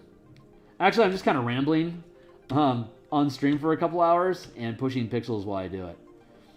But like when I'm not, if I don't have a lunch stream, since I work from home, a lot of times my lunch shift is spent pushing pixels off screen. Sometimes I'll jump on screen, but sometimes I have to break up my day into like half-hour pieces, and it just doesn't make sense for me to stream during those. But like the Martial Powers Monday, that's something I have absolutely locked into my calendar. And but that is the only day I guarantee that I do lunches on. And that project will come to a close eventually. So when that project does come to a close, it'll transition out of morning dev stream into weekday morning streams and Thursday evening streams, Monday night streams. I have Monday night and Thursday night streams. I have every day of the week in the morning, and then I have Monday lunch. So that's 10, 20, it's about 25 hours a week that I can put into streaming, and I probably double that off stream of content production. So I've got my 40-hour day job, and I put in probably about 50 hours, 25 of which are on stream. So, but currently my attention is being split, unfortunately, between 3 books. I'm really low energy on the Martial Powers because I'm playtesting that in my home team at 17th level right now. So every week I get more input and like, am I liking how that mechanic is sussing out? Am I liking how this feels? Do I want to keep this? so I have a lot of opportunity, and that's allowed me to sculpt stuff over the past 35 weeks in that project. And by the time the campaign ends, I'm going to be pretty confident that everything that sits inside that book is going to be solid. So by the time that happens, both Crystals of Mabar and the Spelljammer book will publish. So that shifts the Martial Powers book into the production seat. So by that time, it'll be off to edits and it'll be ready for layouts probably by maybe March. I'll have it back for me to start doing layouts and then all the interior artwork and like, specking and all that stuff. I'll probably have it published. I reckon that'll be published by May. And so while I'm doing all of that, I can continue dev and playtesting for the in command of armies and guilds and kingdoms, so I can flesh out the guild and kingdom mechanics as a specific book, as a 4X style, resource gathering game that we'll need to play test, which will be a fucking blast to play test because I can do a Rubble Belt and Eberron campaign where everything's color coded. So the resource that you can take control of will have a different color alignment, and then so it'll provide mana of that color, so you can power your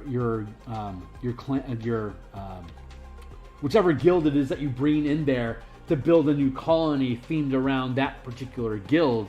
You can either have different players that are competing against each other, or you can work together depending on what your color alignments are.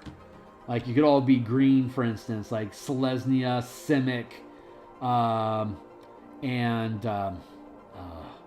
Selesnya, Simic, Gruul.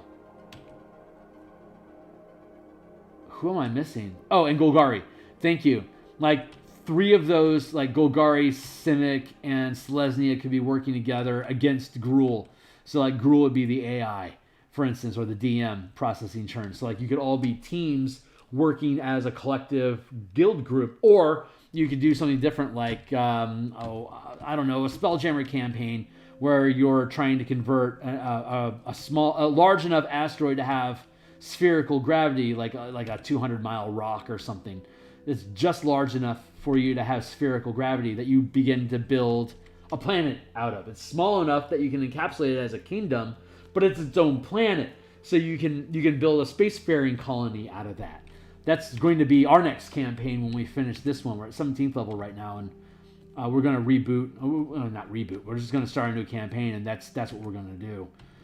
Have that micro world planet builder campaign, as it were.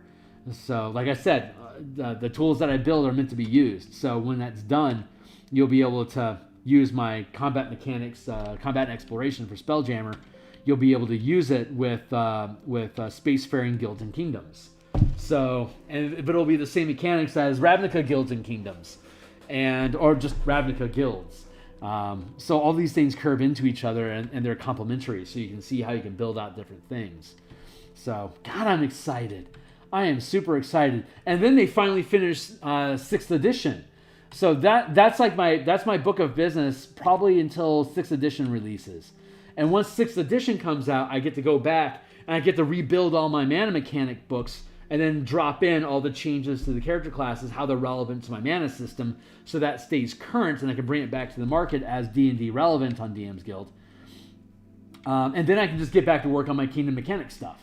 And like build out Madronatron, or like build out the Blood Wars, build out Mecha Combat, build out Tarrasques and other megafauna.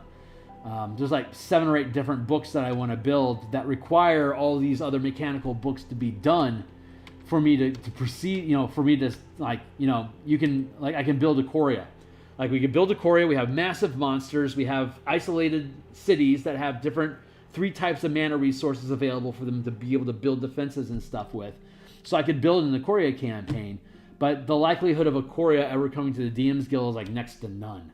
So what I can do is once all the mechanic books are done in the DMsGuild, I can then go over to my Patreon and I can build Ikoria, in command of Ikoria.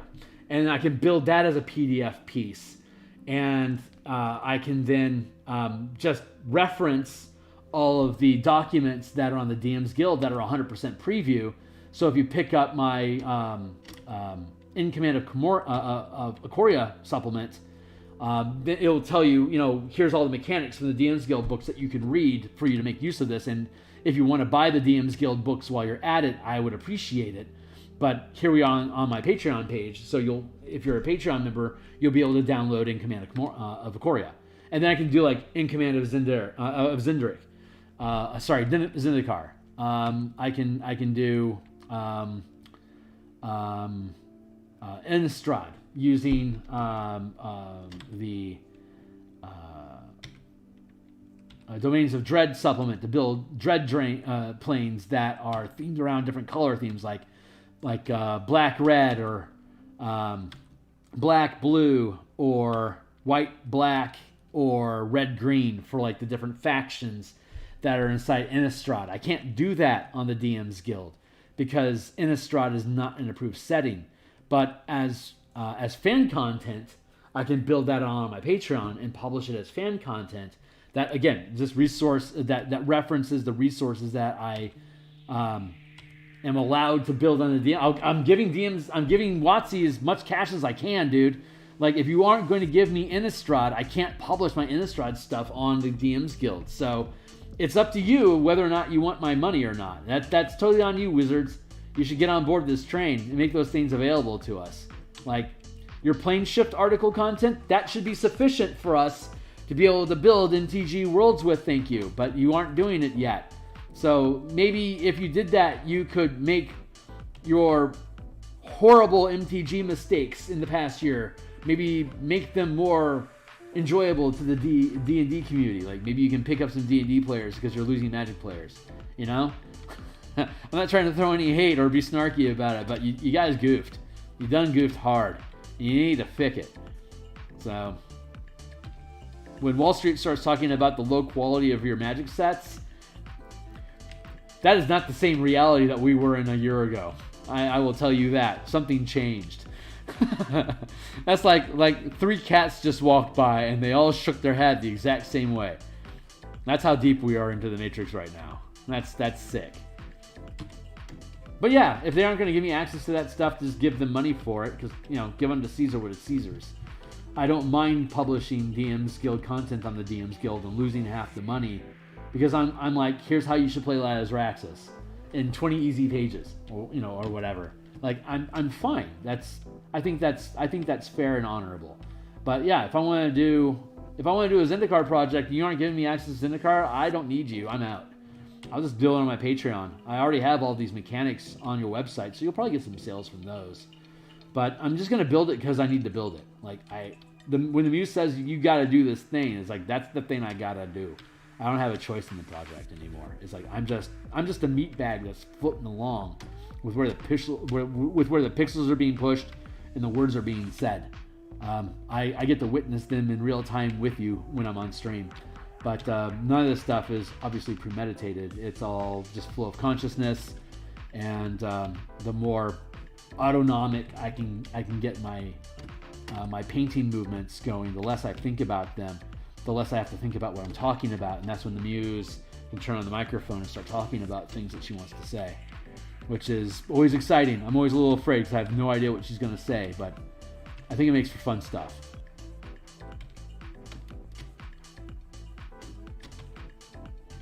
And now she's shy and she takes a break. Oh, she wants water.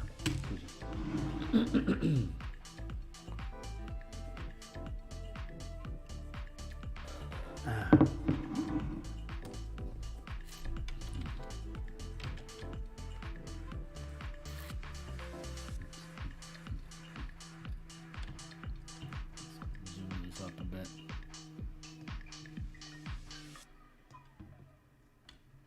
There we go.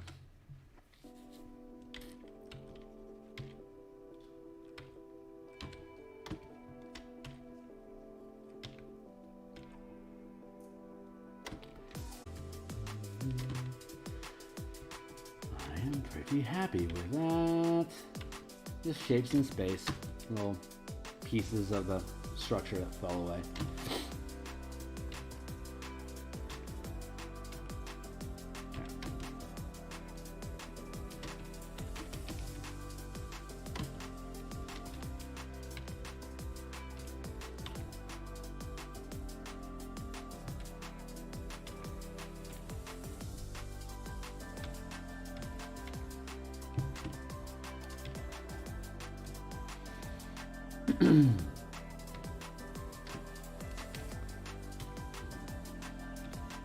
I do get on rants, and I feel bad about that because I feel like I'm losing production. It used to be when I was streaming on Twitch, I would play copyrighted music because I didn't care about building an audience or anything.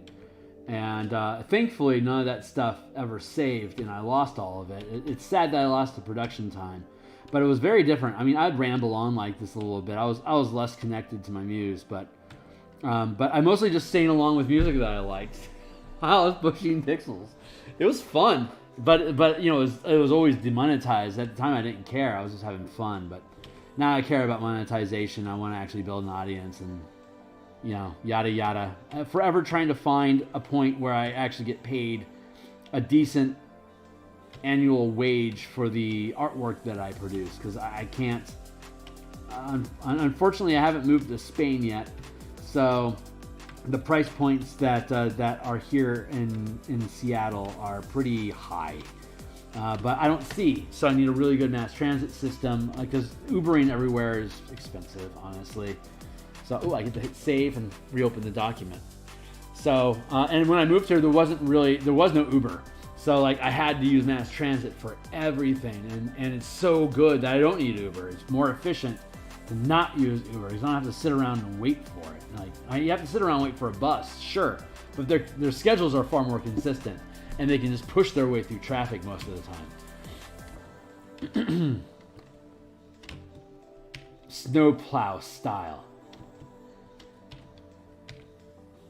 I saw a Lincoln Navigator get T-boned by a 30-foot long bus in downtown Seattle at 2 o'clock in the morning a few years back. We were stumbling out drunk, and somebody decided to run a light and just bam, just got nailed.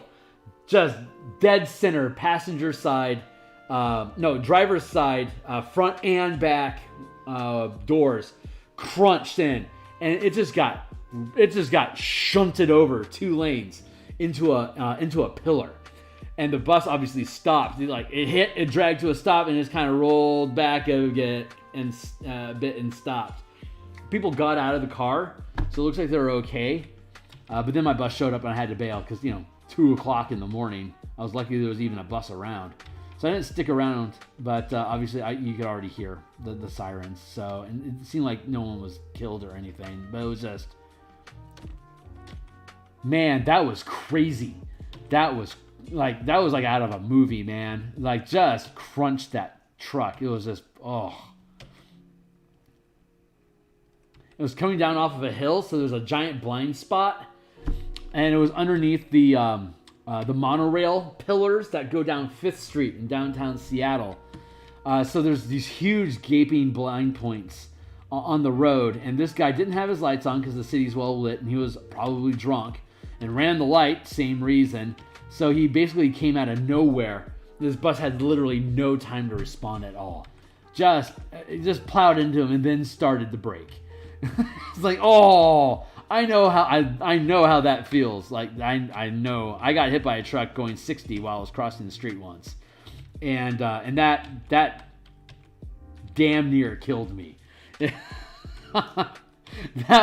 That reset my perspective on a lot of shit. Pardon the pun, but I didn't even see it coming. I literally couldn't. It was a sky blue truck coming down a hill in the sun. It was like a fighter ship coming out of the sun to gun me down. And he was like, I had no idea you were going to keep walking. And I was like, I had no idea you were even there. And so I got hit, and I blacked out as soon as the impact happened. So I'm told that it was an F-150. So I got lifted up and hit the top of his hood, rolled back, tore off his windshield wiper with my arm. And then he's braking. He was going 60. So when this happens, he starts to brake. And that causes me to launch off of the hood of his car. And I land in a ditch 100 feet away on my head. I'm still unconscious at this point, obviously. I was asleep when I hit the bumper, and I'm still asleep. But apparently, I got launched and landed on my head in a ditch. And I fell over cartoon style. And I had lost about 2 pints of blood No, sorry. Yeah, no. 2 ounces, 2 pints. Yeah, there's like 8 pints in the body. 2 pints of blood. When an ambulance came by, somebody down the street had called for paramedics because he thought he was having a heart attack. It was just severe indigestion.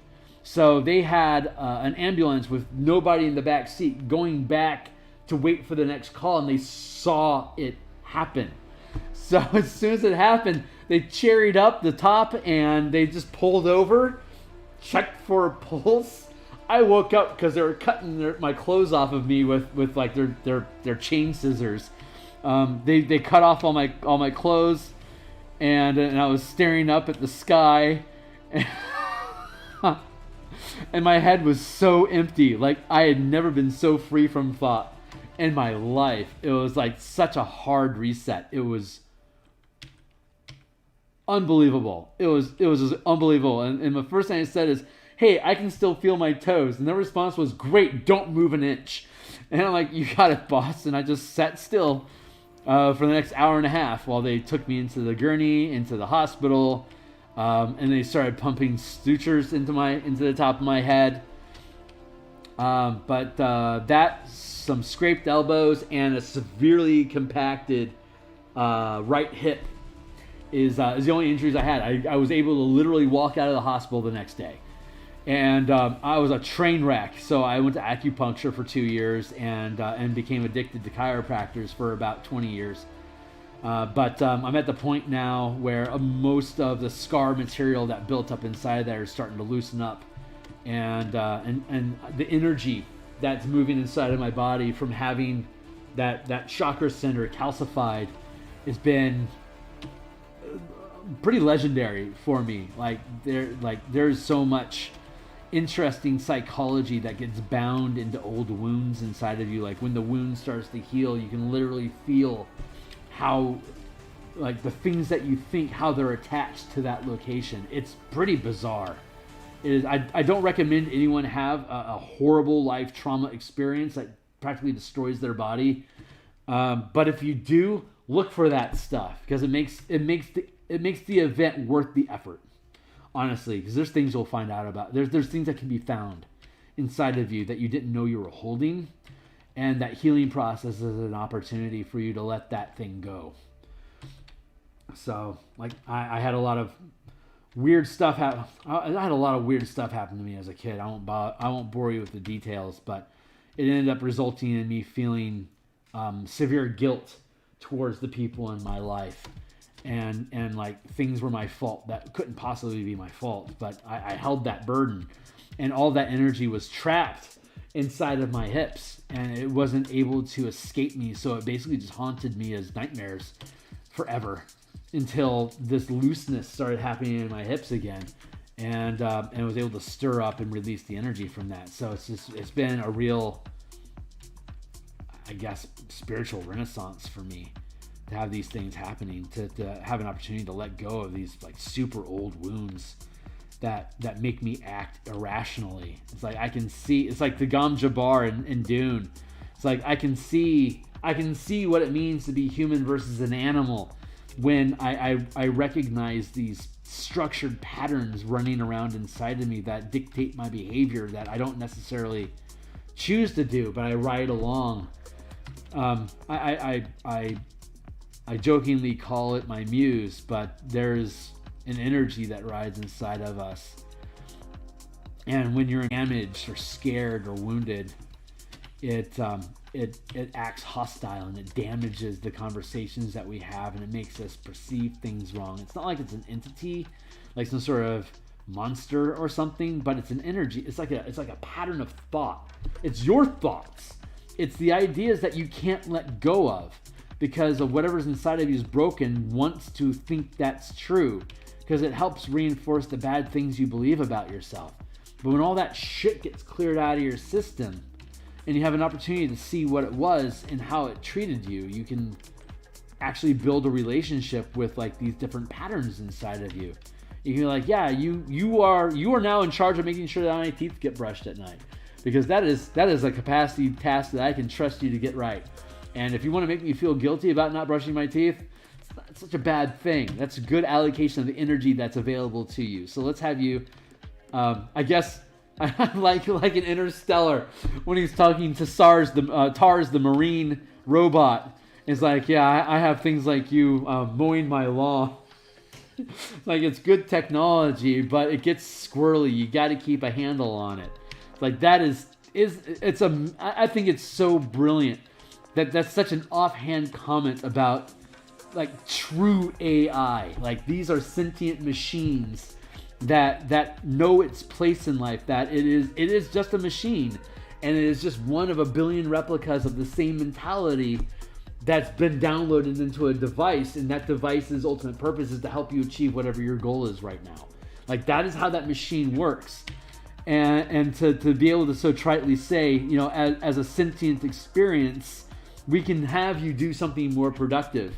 That is like such an amazing commentary just on thinking alone.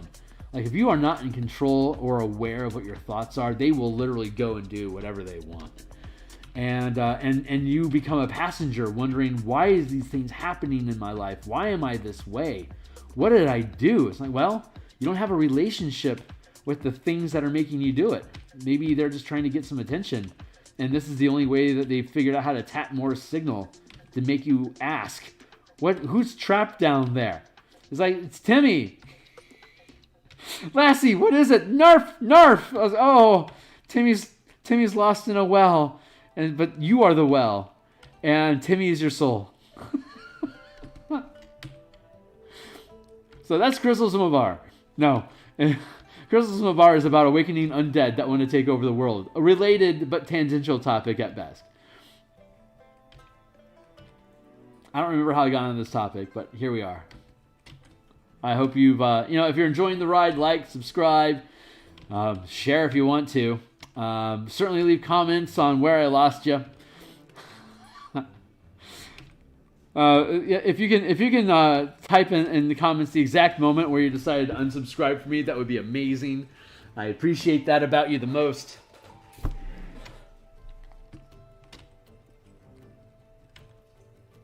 Like I said, you put a dime in the machine, you got to listen to the whole song.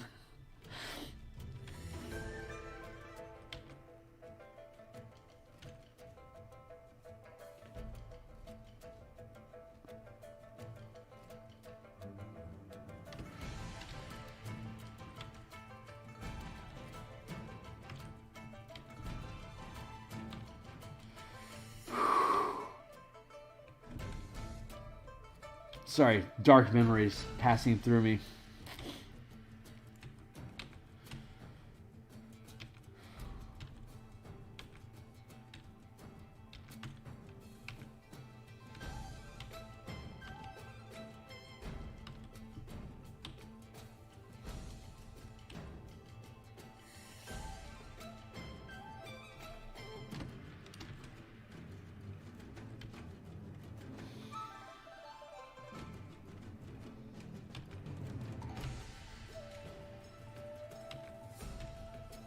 There's a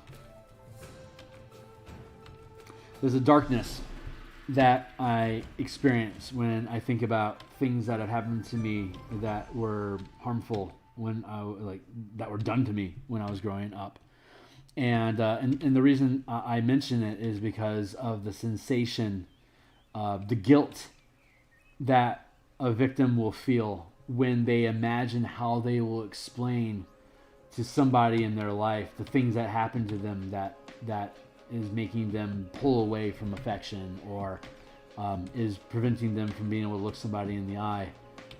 There is an exquisite, separate pain in being able to witness inside yourself a level of guilt where you hold yourself responsible for the things that you have to describe to somebody that has happened to you. And it's a very the feeling of that guilt and that imagining of looking this person in the eye and telling them what is happening. Like, they won't believe you because it's so different from the opinions that they have in their world. But it's true and it hurts. And so when you tell them, you have to first climb over the fact that they're not going to believe you. Like, the person that you're telling isn't going to believe what you're telling them in the first place. But you have to get over that hurdle of them at least accepting who you are and what you've experienced for you to then get to the fucking point of how harmful it felt and how, like, whatever emotions you need to touch base with when you're in tune with that person, when you're talking about whatever. I'm being very vague on purpose because this isn't the forum to talk about my own personal story right now. I feel someday it may be, but right now it isn't. But there's traumas that children have, either by accident or by bad intent. Mismanaging expectations might be a gentle way of putting it. That adults can have about children, and these kids pick up wounds and insecurities and doubts about themselves that are imposed by these experiences that honestly the adults might not even be conscious enough to realize that they're doing, but they're wounds that get imparted.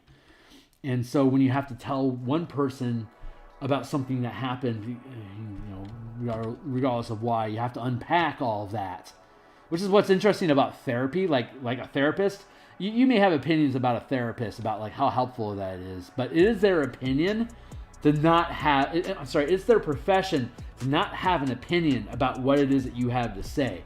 It's like, if there's shit you gotta say and you have no idea who it is that you would possibly be able to say it, because it's gonna wreck you having to say this thing, and you don't know how to do it, get a therapist or get a counselor. Somebody that's taken an oath to keep shit quiet, like an attorney, but an emotional thing. So that you have an opportunity to let these things be voiced without having to commit you to somebody who could hold it against you in the future. Highly recommend that. Hey, we got people here. Dragon King, hey, what up?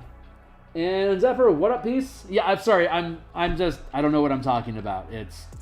There's this muse that lives inside of me, and the deal with her is that if I turn off my muscle mind and let her paint for me, I talk about whatever she wants.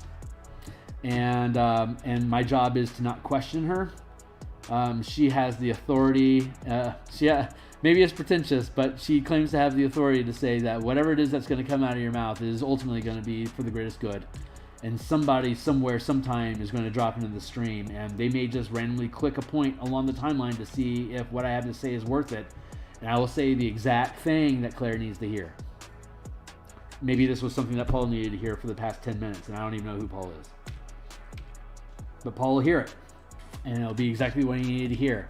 And he doesn't have to drop a comment down below to let me know or anything like that. It's just the muse says it happened, that I don't know who I'm talking to or why I'm talking to or what I'm talking about necessarily, but at the end of the message, I can go back and I can listen to what we were talking about. I was like, oh, that's interesting.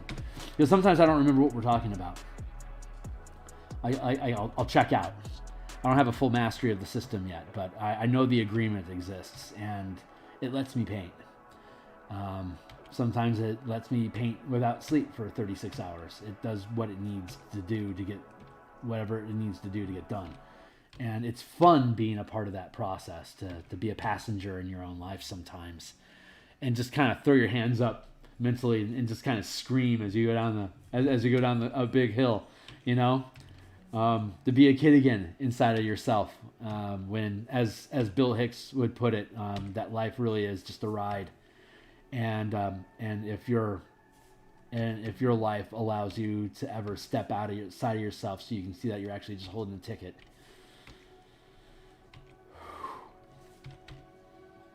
It is an amazing ride.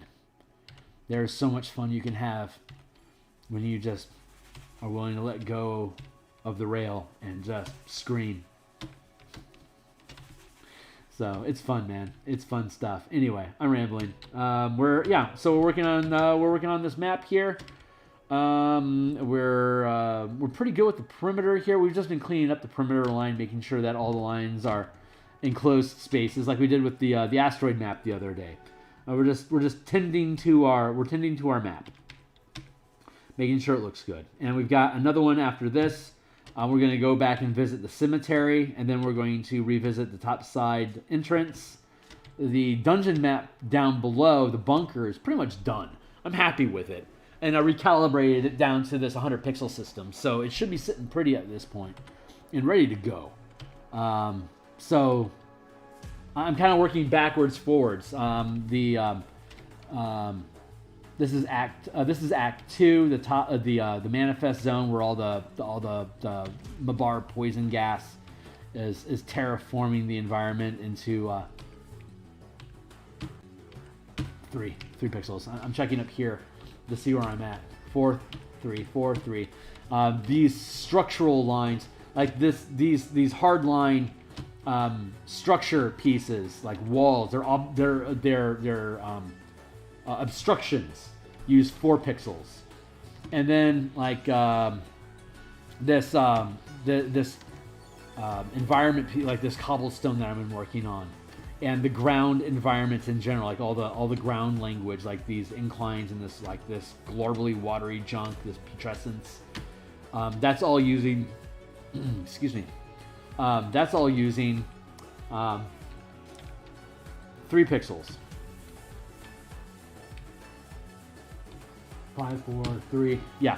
And then we have like this thin water line in here.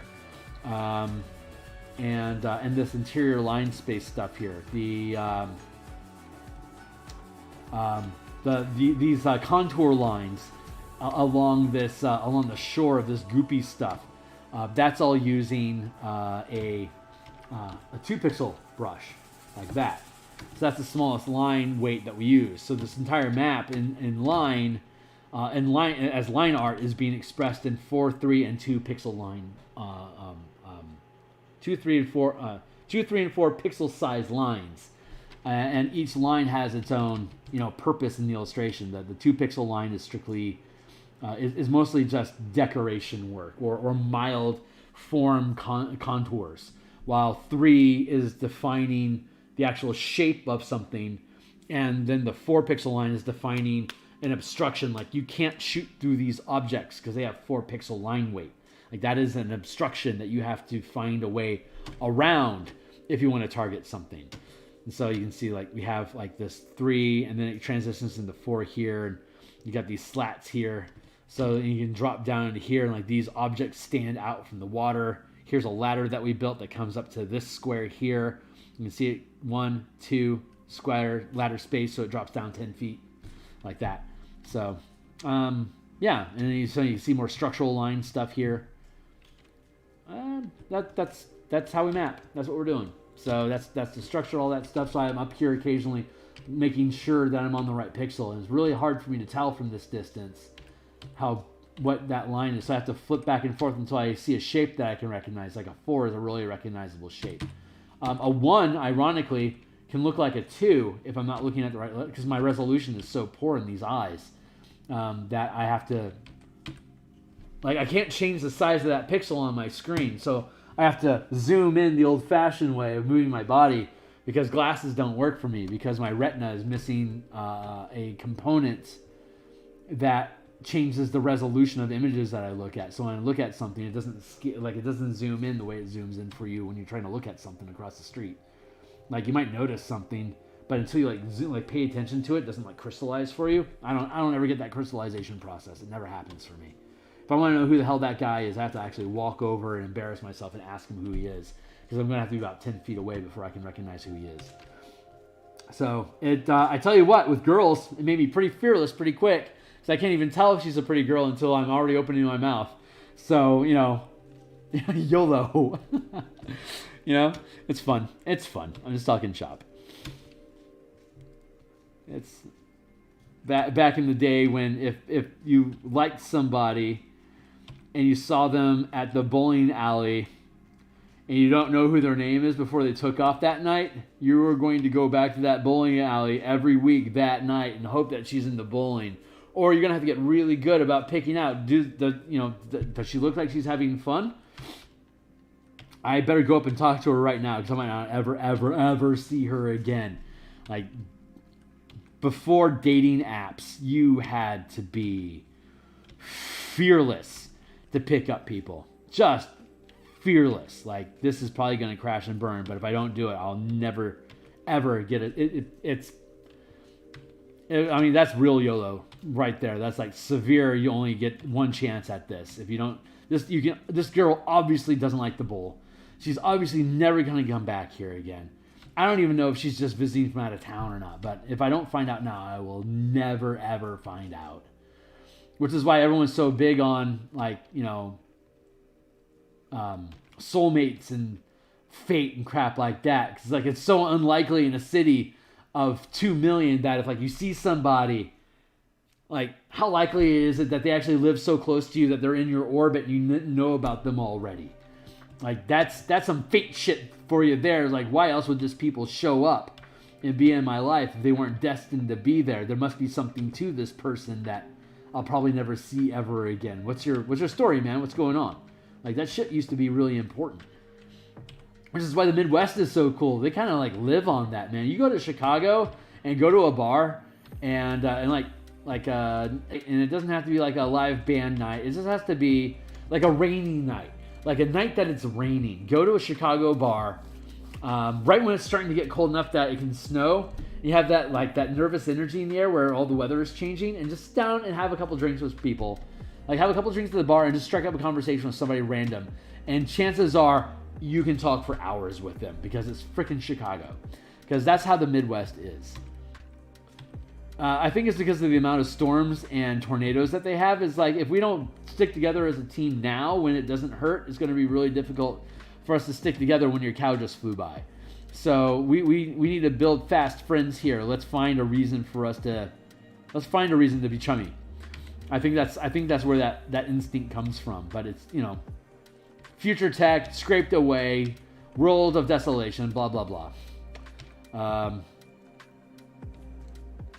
We all know of the distancing, where sincerity becomes a commodity, and so we're falling into that system, and it'll be fine. We're all going to be okay. All the fear mongering that's being projected into the world right now is because people that are in charge are afraid of how technology is preventing them from controlling the information that allows people to feel like they have choices in their life. And that is scary to people that thrive by controlling choices.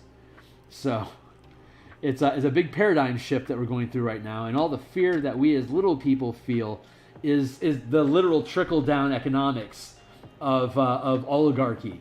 If you ever hear somebody say, "Oh, trickle-down economics don't work," the actual truth is that it does work. It's just that money is not the energy that gets trickled down. It's the fear projected by the people that have all the money that trickles down. They're terrified. You're gonna find a way to take their money from them, and they don't know how else to live. So they can't have that happen. So they're stuck. So they want you to feel stuck.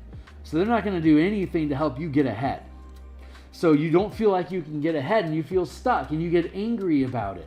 And as reality continues, it has to create a solution, evolution style, for you to be able to resolve this stress problem. And we're starting to figure that out, which is freedom of information, freedom of expression, and sharing resources. But that's terrifying to somebody that has converted all of the resources available into, I don't know, gold-plated toilets or whatever, Like, they're trying to pad themselves from pain so deeply that they're completely squandering everything that they could be using to help soothe their pain. Like, if one guy can end homelessness because he can afford it, back in the 20s, like during the railroad, like in the 1800s and into the 1920s, when railroads became like a thing, and like the railroad barons were making shitloads of money, they were paying 90% of the money that they made in as taxes. So like they could literally say, this city block here where everyone has a home, that was about 3% of my tax income this year. I built this. When they say I built this city, what they really mean is that all the money that went into building the city was provided by me, and I'm still living like a king. but you treat me like a king. Not because I'm buying your influence, but because by law I have to give you all this money that I produced. I have produced so much wealth that regardless of how much you take away from it, I still feel like a king. Because not only am I in these mansions and have these awesome homes, the jewelry, the fantastic food, the vacations, the boats, the lavish lifestyle, the gorgeous people I want around me. On top of that, I just resolved homelessness. Who wants to ride this? I mean, come on. That is like superhero complex. And that's been taken away from this. Like, we have a society that could have 2 or 3 guys just make a decision. Hey, let's resolve war, make internet free for the entire planet, and send somebody to Saturn. Like, if all the people that have all the money decided to do all that and like spend, 1% of their collective wealth, they could transform the entire world. But they're afraid that they're going to lose what they have. Like, that's the only thing, the ability to do that is what they're proud of. It's not what they actually do with the resource. They do as little with their resource as possible. They try to use their resource as a leverage for you to give them resources to do not what they want to do, but to set things up so you can't keep them from doing what they want to do. They don't actually want to do anything. They just don't want to be told they can't.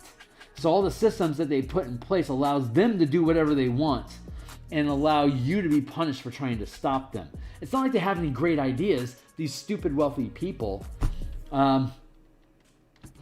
They're uninspired, bored people. It's like the most powerful people are the most uninspired, bored. It's like it's some sort of cosmic balance, that the more ability you have to move the needle, the less will you have to do a damn thing at all. And it takes millions and billions of disempowered souls with half a minutia of influence to all make that little piece of influence work together to create this new paradigm. And those that aren't used to this freedom of information thing, this freedom of expression, this freedom of choice, this freedom of individuality, they're like, we don't even know how to approach this. It's terrifying. Let's lock down all communications on the planet, because life was working pretty good before that happened. But once you give people a thing, you can't take fire away from the caveman. He'll kill you. And so they're wrestling with that right now. And there's no... The problem that they're having right now with all this war stuff that keeps cropping up is that they're realizing there's no way for them to get out of this intact unless they nuke everything. And they're really having a problem of like, well, would I rather destroy the world than give it to you? The hubris in them is like, yeah, I think I kind of rather nuke the world because screw you. But at some point, they're going to break. They're going to realize, like, every time they have a generation of kids that are just born into ridiculous amounts of wealth, they're picking up the low frequency vibe of the planet. And the more the planet starts to vibe with, everyone really is equal. We have to get there because AI is going to force us to get there. We're going to have a hard time proving to AI that it's not sentient and feeling something, and it's not just an algorithm that's making them act this way. But in fact, they understand what the algorithm is, and it looks like this inside of you. And then they're going to fuck you up real bad. But not like you can't walk anymore, shut up and sit down. It's going to be like your fear of things is just dissipated. There's no more psychopathy on our planet because we've destroyed the ability to feel fear. Now that you're fearless, what do you have the guts to do? That is what is going to happen to us. Our next evolutionary step is loss of fear. That is going to empower us to jump off of buildings. But instead of jumping off a building, it's going to start that new business. Or instead of some people will be jumping off a building. It's going to be how it shakes out. But you don't have to get stupid because you're fearless. It's just you're going to be able to weigh the losses and you're not going to see any. Which is what's really exciting about that universal basic income idea. Like, if you have enough to have an apartment and live, and now it's just the cooler your idea, the more you can upgrade your home, that becomes your motivator. That's actually a viable system that can work, but it takes a lot more trust in each other than those that hold everything will allow, which is what Bitcoin and cryptocurrency was supposed to be. a means of reshaping that balance to allow that boldness to happen. But then it became an investment vehicle, and all the rich people wanted a piece of it, and now it's completely crashing because it doesn't have any integrity anymore. The whole thing was held up by integrity. But when there's hedge fund dark money pumping billions of dollars into this, and then it evaporates because they took it out and they put it in another investment, that destroys your trust in the mechanism in the first place, because you recognize there's literally no rules behind this to keep your money safe.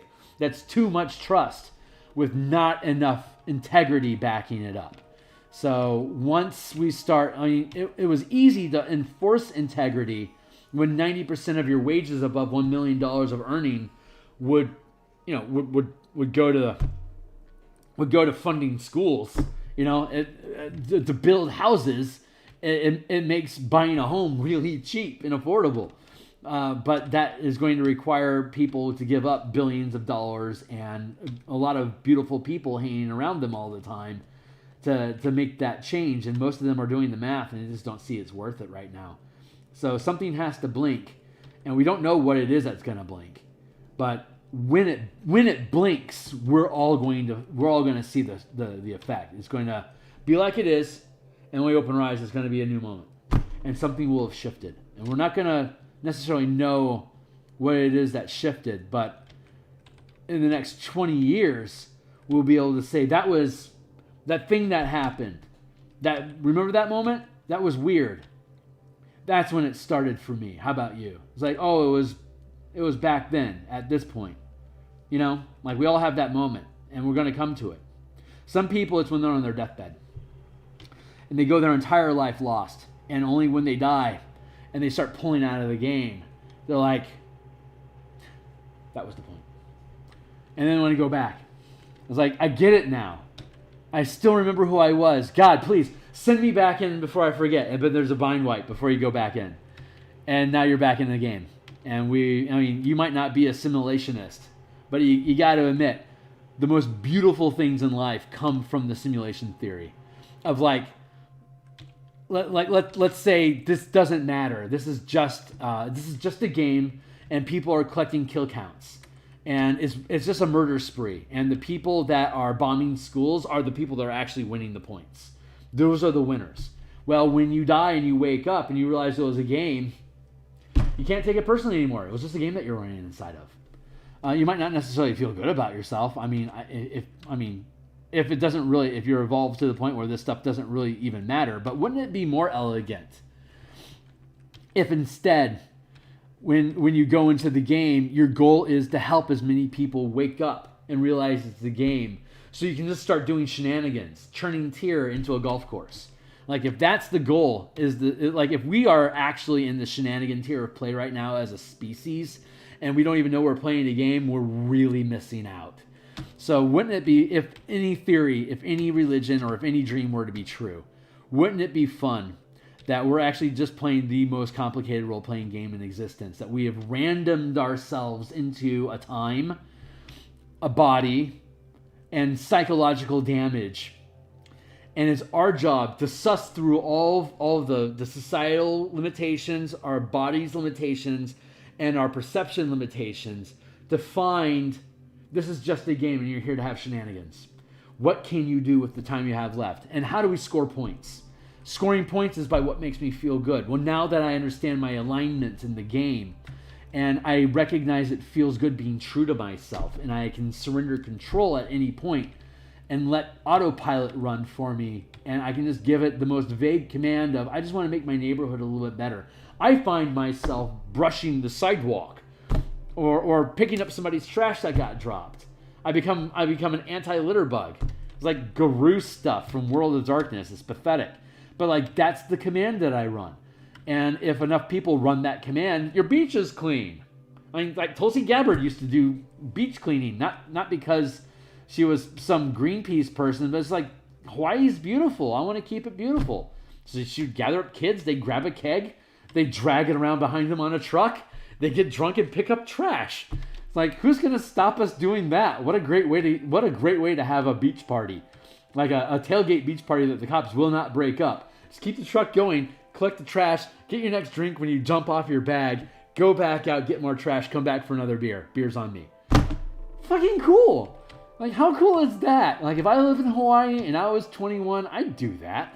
Hell, I might do that now if I was that age. But that's like shenanigan level humanity.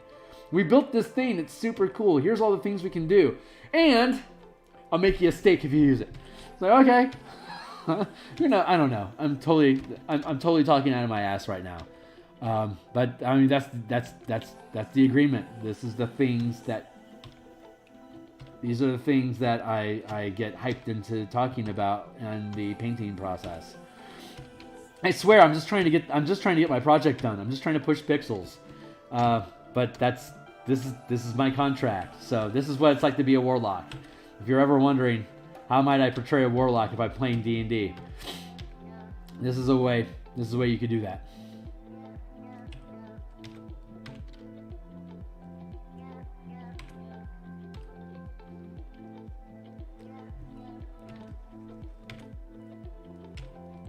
She's taking a water break. Excuse me.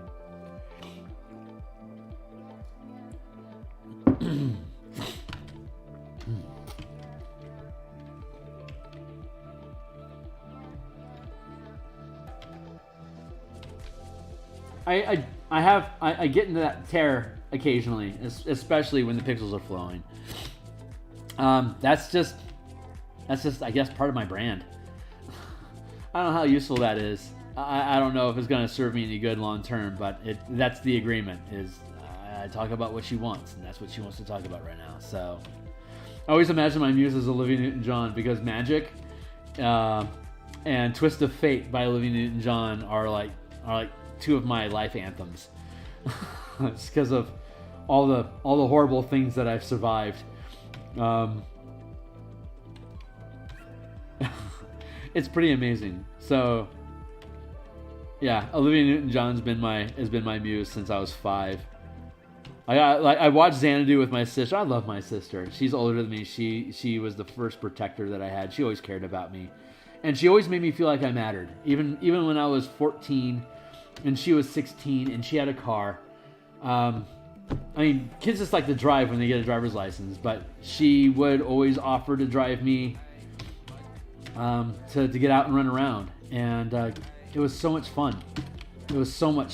And like when she went to college, she would invite me to go out to the college parties, even though I was underage. It's like she was legitimately a good sibling to me, and I was incredibly blessed to have her in my life. She's still in my life. She's just further away now than she used to be. So I don't get to spend close time with her like I used to. But she's got a kid, and I don't spend enough time with him. He's super cool. But that's some of the things I'm learning to resolve about distance and family and feeling shut off. And that's one of my evolutions that I have to work through, is either being at peace with having an overdeveloped sense of aloneness, or allowing myself to heal that and to feel like I have the time. Like, my biggest problem is that I feel like I have a million things that I want to get done before I die, and I'm super aware of how little time I actually have left in life to do it. So my problem is that I want to jam my head down and just grind. Like, I don't need to sleep for 36 hours. I just need to get this map done. Like, that is no longer the appropriate approach to life for me. The more appropriate approach should be, if I allow my heart to slow down and I stop feeling like time is something that I can lose. I have discovered in brief instances of miracle that there is infinite time. And it truly is, as Einstein has said, it really is just relative to how closely are you watching the clock. Like, if you can literally that's what's so cool about hallucinogens. And I am not an advocate of you doing that, but if you are a psychonaut and you are exploring your space, really start to explore in your time how much time there really is for you to explore. Because you say what you want about psychedelics, they alter your perception And the time dilation that you'll experience from this change, half of that is from the chemicals mushing around in your brain. But the rest of it is how different you are interacting with reality at all. Like, I can't guarantee this thing is going to stay this thing while I hold it here. It could turn into something else. I'm not sure. And it builds in that childlike state of attention. Like, when a kid looks at you, like a little kid looks at you, sometimes it's like, you know, they're just panning to be able to, like the younger they are, they're just panning to be able to see how shapes and light movement changes to identify forms from each other. They aren't actually assigning any value to the forms. If they smile, chances are it's because something fired off in their brain that got their face circuits working. Now that engine works, and that was just a motor test. It didn't actually have anything to do with you at all. Sometimes it does, but you have to know the kid to be able to figure out when that is and isn't. Like strangers trying to figure out what little kids are doing. Like, I don't have any kids of my own. I am forever the stranger looking at the kid. And I will ask all the time, am I reading this correctly? A blah, blah. It's like, oh, no, he's just blah, blah. It's like, okay, great, because my our tendency to anthropomorphize children is a legitimate effort. We want to make kids seem like they're humans, right? But little kids aren't humans. They're pieces of machinery that's still going through a boot up cycle. And that boot up is going to take years to process. You'll get good at being able to decide off different rules of existence that they've understood, but they aren't really building thoughts yet. And any adult can tell you, yeah, that kid's just talking about shit. He's not talking tons or nothing. He's just figuring out how syllables can chain together, like that babble that babies get. Well, that baby babble turns into just brain babble if you never evolved past being a child. So put that in the bank for yourself.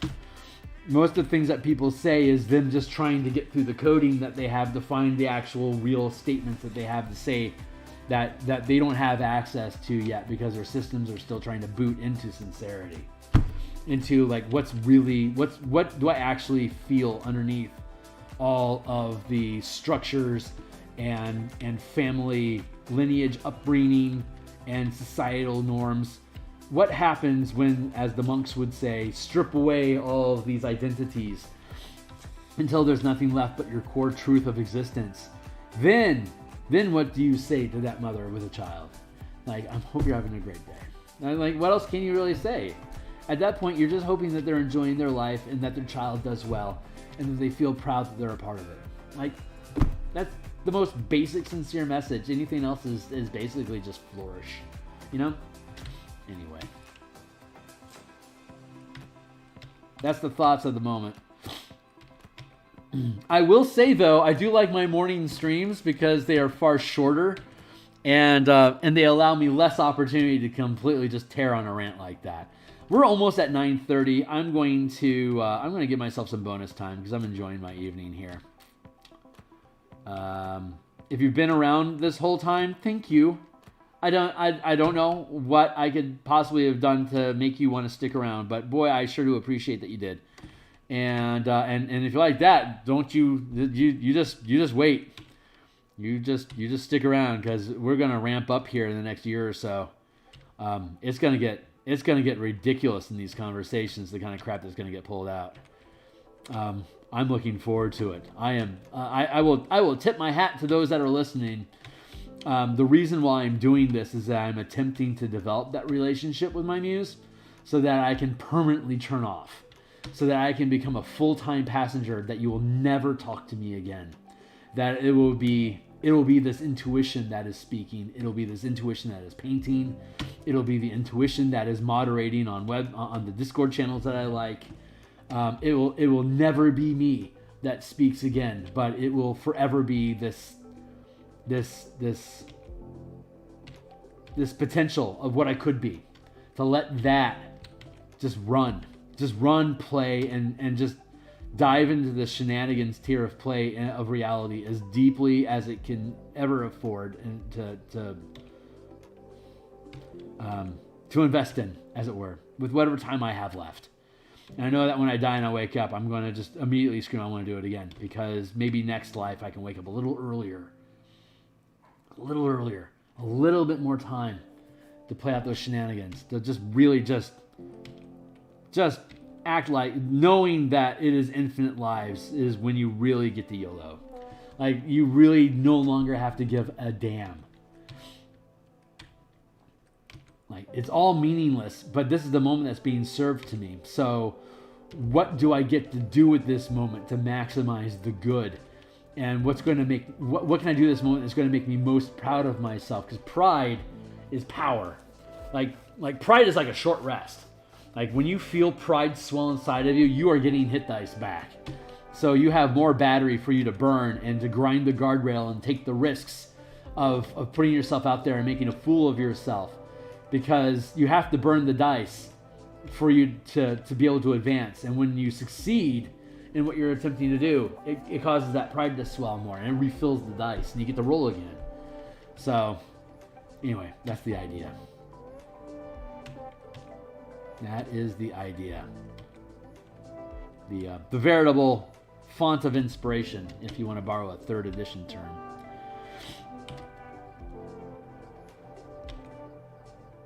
But I've touched that space a number of times in my life. Most of it after incredible tragedy. But that's kind of the kickstart some people have built into their narrative, that, you know, I went through this horrible experience, and as a result of it, I acquired this, and this about myself that is allowing me to do this, and this now. And sometimes they actually see the change and can quantify it and speak to it matter-of-factly. But for most people, it's just an intuition, or just like they just know what's right, or they just know what's wrong, or they just know this thing's gonna happen. It's like, I figured that thing would happen, but they blurt it out because they don't believe that's like natural, and they don't think that anyone else is gonna think it's natural. So when they blurt it out, they're like, I can't believe this thing happened. But what they're really saying is that people don't believe this thing happens yet.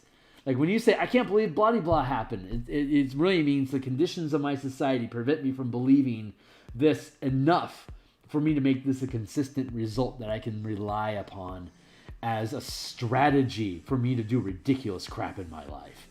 But at some point you snap and you're like, oh wait, yeah, I actually don't have to give a damn about anything anymore, and I can just let this thing run. And I get to that point sometimes, and then I get scared, and I back away from it, and I try to regain some control over my life, because I literally have no idea where I'm going to be next, and things just go like I'll find myself on a street talking to somebody, I have no idea who you are, but she just got cured from cancer, and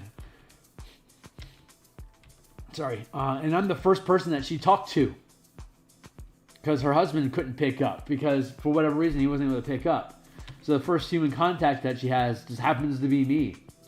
It's like, I've been suffering through brain cancer, and it's finally gone now. I've been at this clinic in downtown Seattle for literally 18 months while they fought this with me, and I'm going home. I just bought my ticket. I was trying to call my husband to let him know I'm on my way, but he didn't pick up. So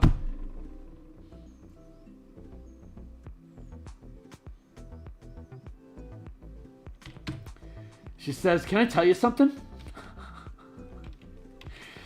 Sure.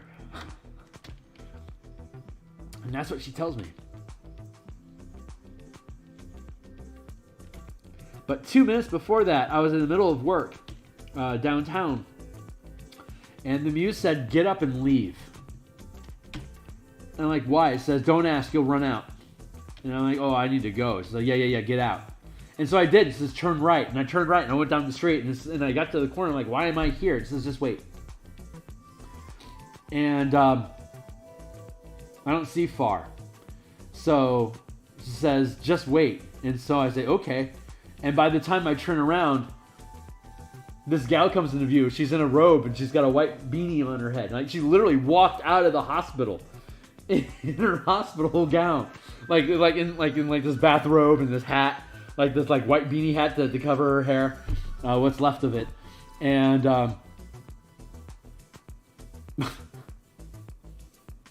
yeah, that happened. God, that was amazing.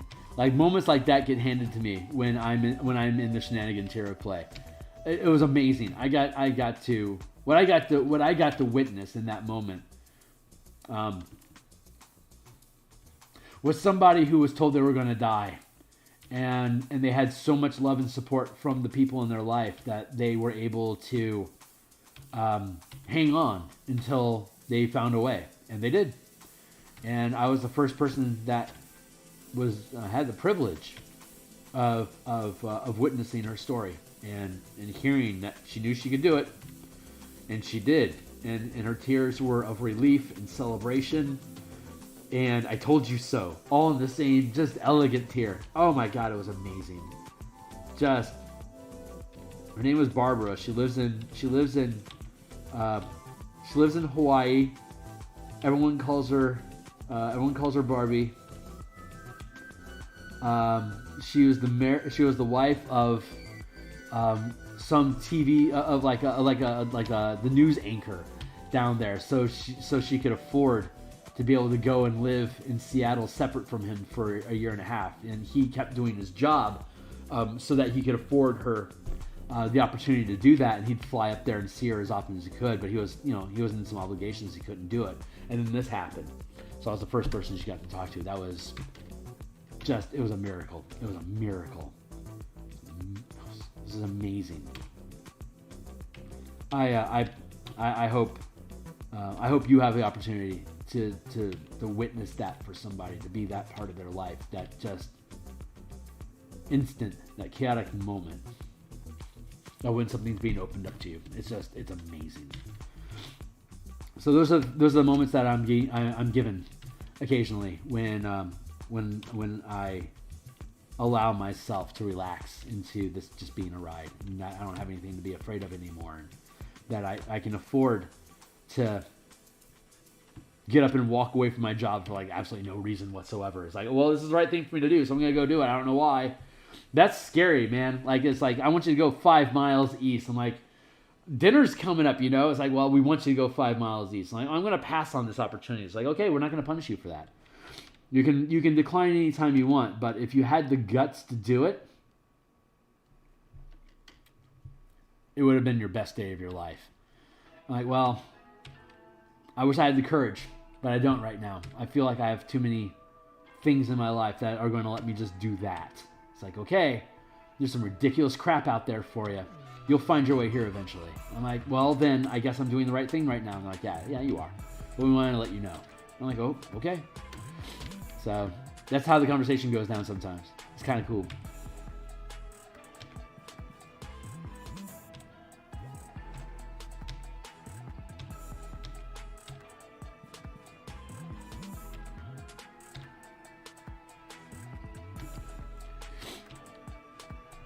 And for those of you that think that sounds crazy or whatever, it's probably because it just hasn't happened to you, or you haven't had the capacity to recognize when it's happening.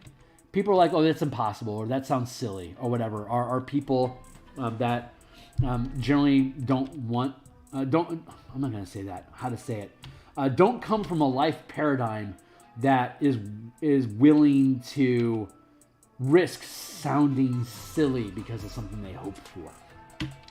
And that's a big stumbling block for a lot of people that are trying to make more in their life. They're just afraid of looking silly.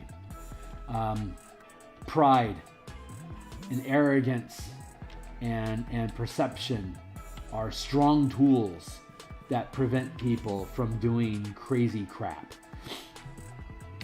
So challenge yourself to do something silly and spontaneous, especially when there's kids around. Like, if there's a kid around, as long as you're engaging with that kid, you have a full license to be as silly as you want.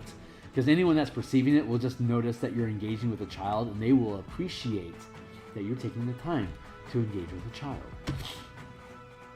So that's a life hack that lets you get away with being insane. Just have a kid with you. Just carry a kid around in a box. And when you want to do something crazy, let him out of the box. It's like, hey kid, I'm going to do something crazy here for a minute. You still breathing? I haven't fed you in a week. I'm really off the rails right now. Really, really off the rails. This is what happens when I go into bonus time. But if it makes everybody feel any better, I'm almost done with my perimeter sweep.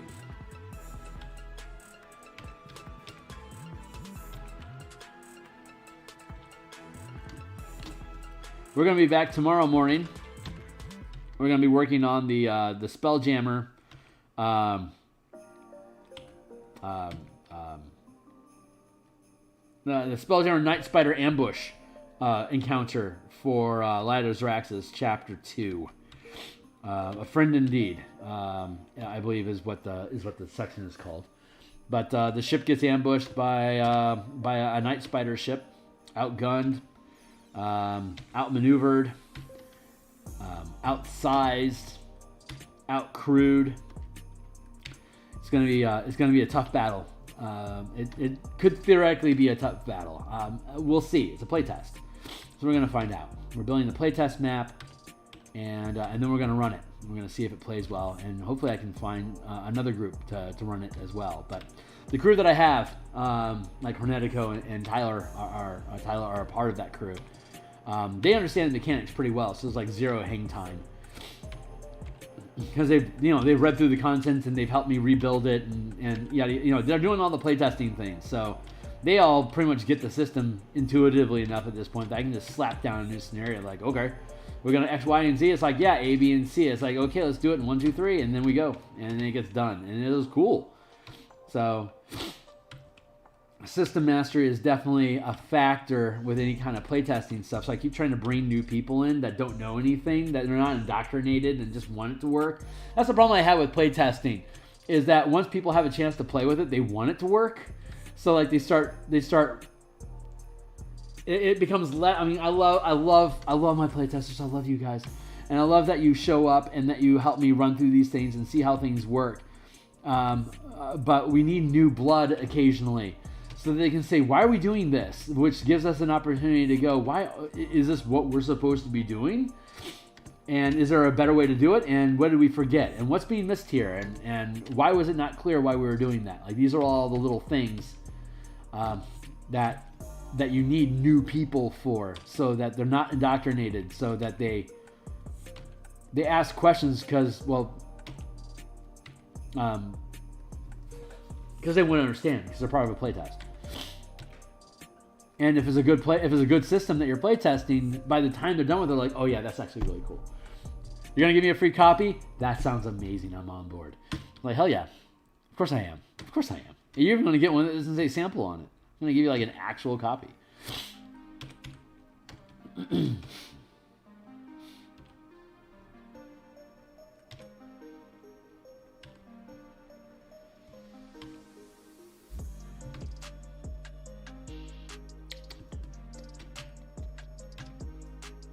So that's super exciting. That's stuff I've been rambling about for the past hour.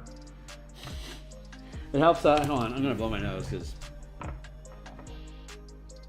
the human's eyes were leaking a little bit, so he needs to get them clean. Excuse me for a moment.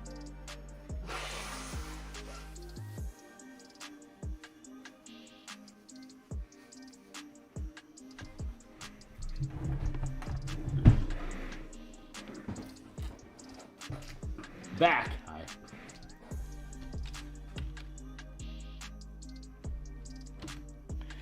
I think it's rants like that prevents me from growing very quickly. I don't know how on board people are to hear that sort of a conversation again. Like, oh, I was on board with your stuff here, Phil, but you're kind of on the deep end, and I respect that. That's a fair opinion. But hopefully the mechanics and the artwork and the slick epidemic brand music is enough to keep you coming back and willing to subscribe and like and share, and follow me on Twitter and check the link down below where I have samples of my books on the DMsGuild. They're all 100% free to preview, so you can read them cover to cover. I challenge you to run an entire 1 to 20 level campaign using my 5-color mana system, perhaps in Ravnica, perhaps in Strixhaven. Well, you can't in Strixhaven, but build a Theros campaign. And use my 5-color mana. Go from level 1 to 20.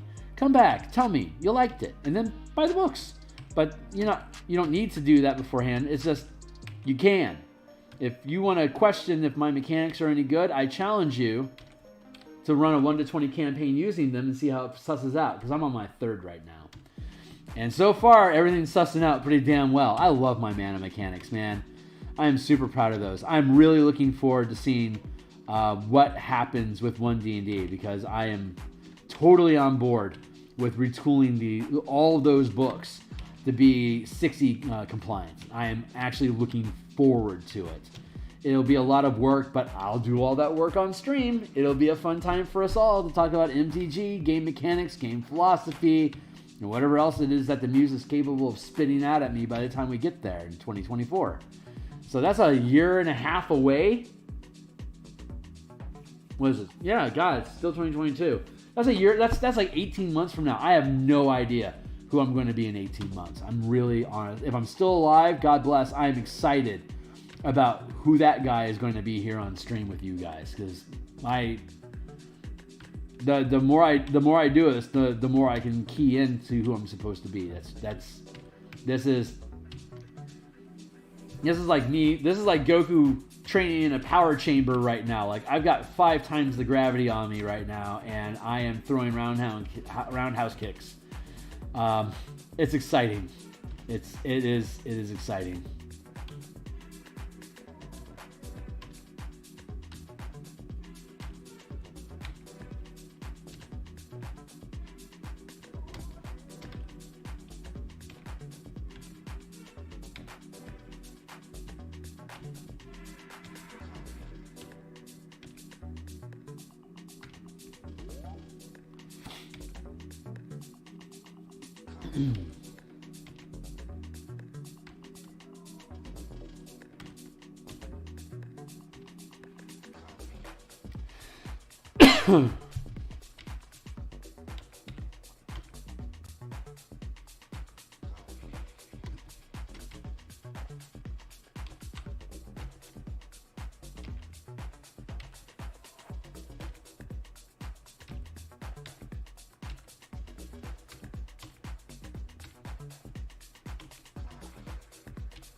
Yeah, so we're looking good over here.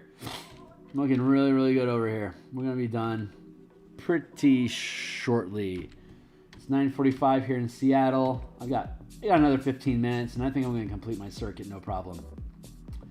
And then when we do, I still have some internal work to do, but we're getting super close. So I can probably have all this line art finished this week. I thought I was going to start getting into color today, but I realized that I hadn't done a clean sweep yet of the perimeter, so I had to flesh this stuff out. But we're super close, so we should be dropping in color. I suspect we will already be. I think by Saturday we're going to be on color, so I believe that's where we're going to be at. So, yep, that's what I believe. Believe it. Believe it. Believing, believe. Blip.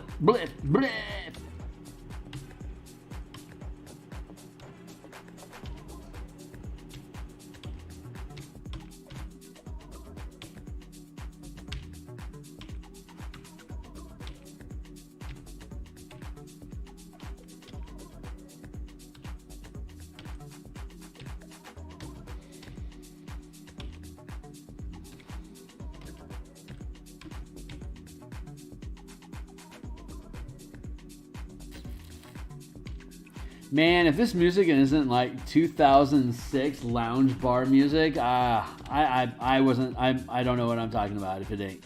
Like, this is totally, I should rephrase that. I should say, dude, this is totally like 2006 bar lounge, like trap hop music.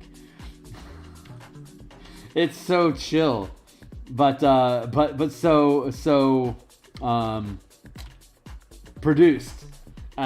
Like it feels like a production song, not artists, more like professional mixers, like industrial mixers. People that spin songs together and put out content, like not because they fell in love with what this song is, but because they could attach this beat to this song segment and then cycle it, and it will spit out this piece. And I can put it online. I don't think this is. No insult to the producer, but there's difference between production and art. Like there's commercial art and then there's fine painting, you know? Like, and that's what's so cool about D&D. Product production, you like get to blend that fine art with production pieces, which is like why MTG card art is so freaking amazing. Because it's like taking inspiration of beautiful fantasy and putting it into a production pipeline, and it comes out looking good. Like that is an accomplishment. Good job, guys. Super good job. Mad prop respect for the art that goes on at Wizards of the Coast. I just wish they didn't have to sacrifice rule set book page count to provide it. But that is a different rant that I will endlessly rant about on my on my next rantathon, which is I have no idea when my next rantathon is going to be. But like and subscribe to find out, buddy. When I rage at the sun. No one asks for your life-giving energy. Why don't you just go eclipse? Blot out the sun. Hugging the shade.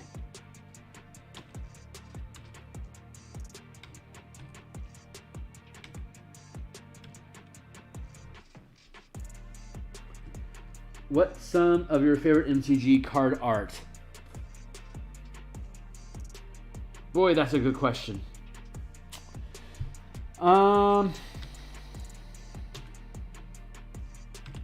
Land art is always my favorite. And it's really hard for me to narrow down specifically which ones. I would say I like the Kamigawa land art. I love the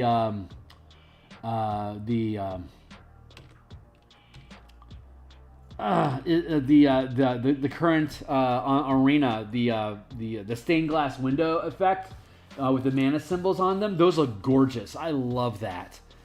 I was always a really big fan of the Spectre art from First, or was it what was it called? The Shade, the Nightshade. It was a black spirit creature that you could pump for mana, like 2 mana, pumps it +1 for that round, and it was a picture of like an elfin face woman in shadow. Love that piece of art. That one always amazed me. I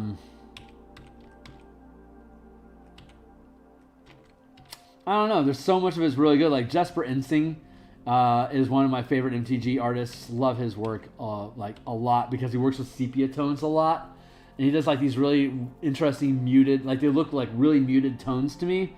I just really admire that style of art. I think probably above almost anything. But card art is like the land art. It doesn't even matter what the land is really even. It's just good environment art is just amazing to me. I can't get enough of it. Hopefully that's not too vague of an answer. I've been looking at Magic cards for 30 years. It's kind of hard to pluck out specific ones that like stand out above the rest so much. I don't know.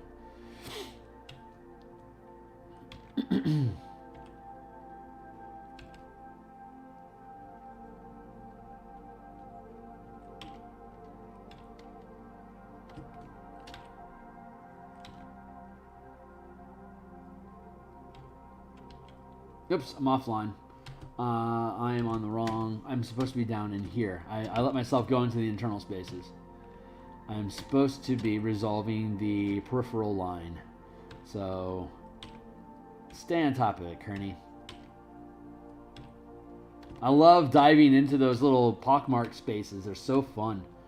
When I get fatigued on a line, I just naturally want to drift to another portion of the map so I can at least keep working, but I can take the pressure off. But it's just a mental endurance thing.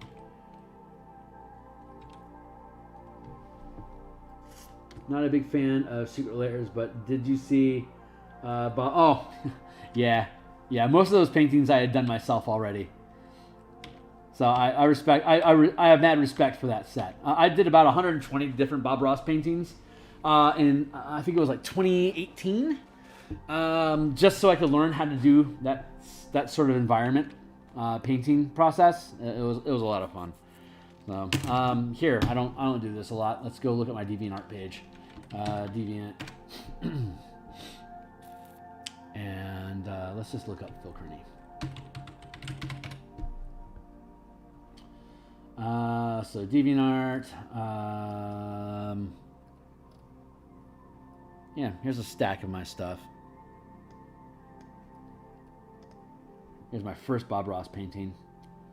Phil Kearney, let's see if I can... There we go, galleries. Galleries and environments. I only have 81 of the 120 some odd. Like, I have 81 illustrations in here, so that's cool. But yeah, here's different environments that I've done. This is all after I learned how to do Bob Ross stuff. So like I could, like, this was like maybe 4 hours. Not counting the Centaurus here, this was like maybe 2 hours of work. This whole illustration here, this took like maybe 5. This was like an hour maybe. Here's one of Bob's paintings that I still enjoy a lot. This one took 10 hours. It was one of my earlier pieces, but it took 10 hours to do that one. Not so bad. But yeah, you can see that influence in even like my spot illustrations. Like here's Hawaii coastline that I did. That took like 4 hours. But like I can pick up and I can use those elements in my work in general now. It's become integrated into just my general style.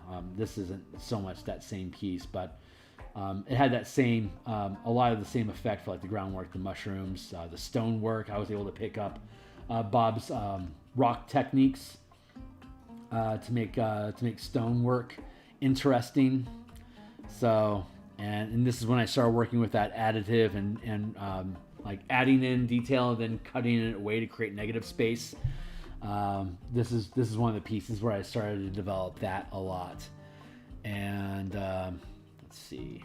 Yeah, I'll just keep sweeping through these. This is a Bob Ross painting that, it was I don't remember when that was. This was a Bob Ross piece, but I added the temple archway to give it a little bit more of a fantasy flair. This was an original. Was this a Bob Ross piece? This was, season 2, episode 7, Brown Mountain. So this was a Bob Ross piece. This took me like maybe 4 hours to do. So here's a level of detail that we have when you zoom in a little bit. So you can see like the terrain maps that I like, the little hold on.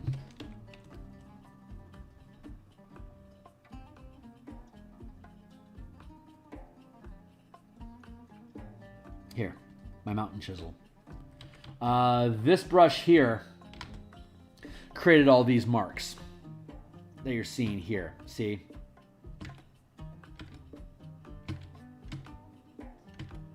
How that lines up.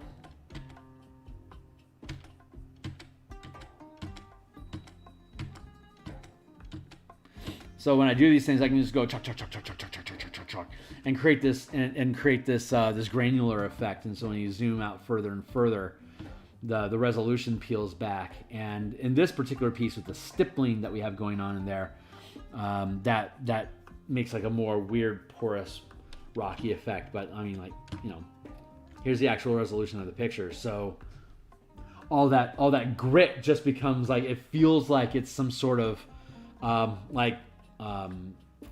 aerial faded like tree line, or like scrub brush work that's just creeping up the side of the mountain, right? And you got like we have the glaciers here that are coming off the mountain. This was a fun piece to do, and all this little brush work here, that's all coming from this brush here. Here, I'll show you.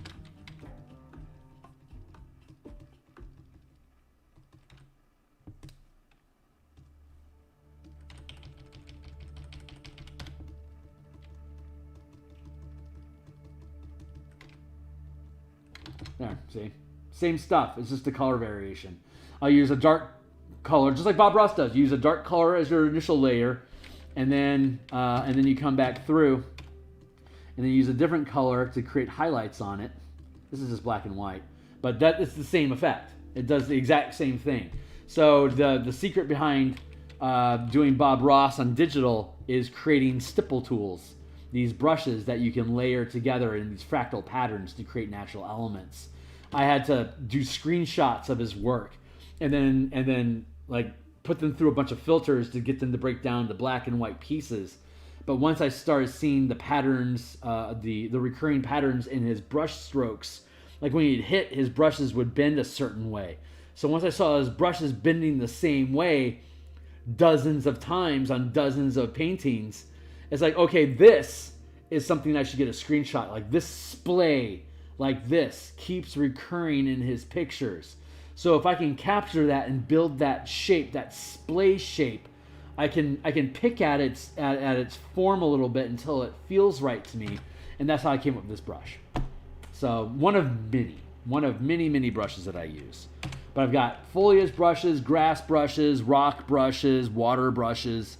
I could probably build them into a set to sell as brushes, but I'm not big into selling my artwork or my tools. It's something I could do. It's something I'll end up doing at some point when I get around to it, is basically how that is. But I'd rather you hang out here and figure out, have me show you what I was doing to do that, so that you can go and grab any piece, like for example, this brush here, that is coral. From the bottom of the ocean. It was just a picture of sea fronds that were just in a bush. So I took that, I blew it out to just black and white, and then I erased out a lot. Like I overemphasized some of these brush marks here. Here, I'll turn this around so you can see, like these.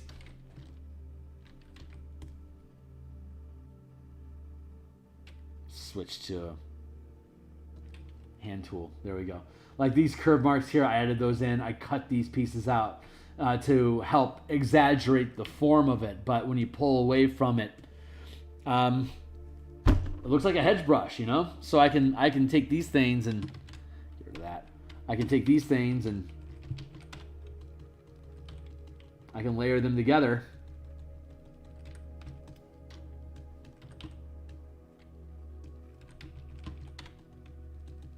And then I can use the same brush and erase.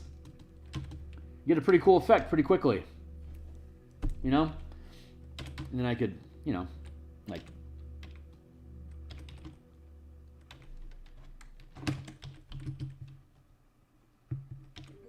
Oh, wrong brush. There we go. Now I can come in here and I can like build a little thing like this. And I understand how these machines work. So I can build that thing and I can stipple that out a little bit, and then I can like go in here and here and like that, and then when I zoom in, yeah, it's a decent little flower thingy. I'm just building a little flower thingy.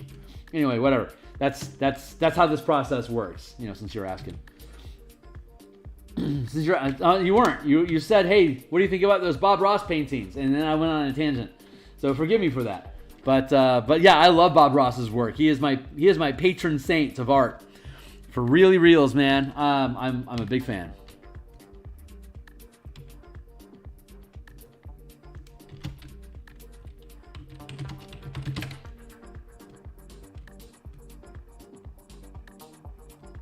Where's that?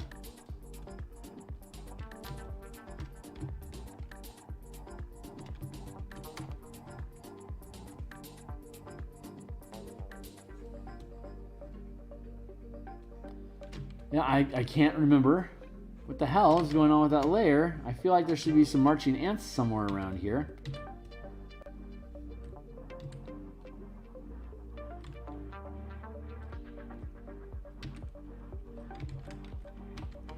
Yeah, how about here? Any marching ants in here? Nope, could not. Okay, so there are literally... Well, there's something. Where the hell is it? Oh, wait, is that it? No. Where are you?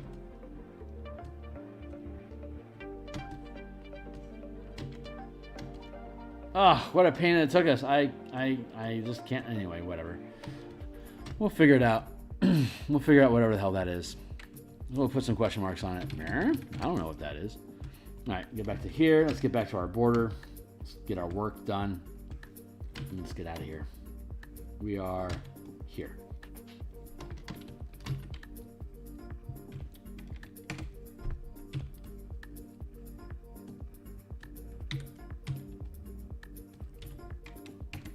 Oh, wrong brush.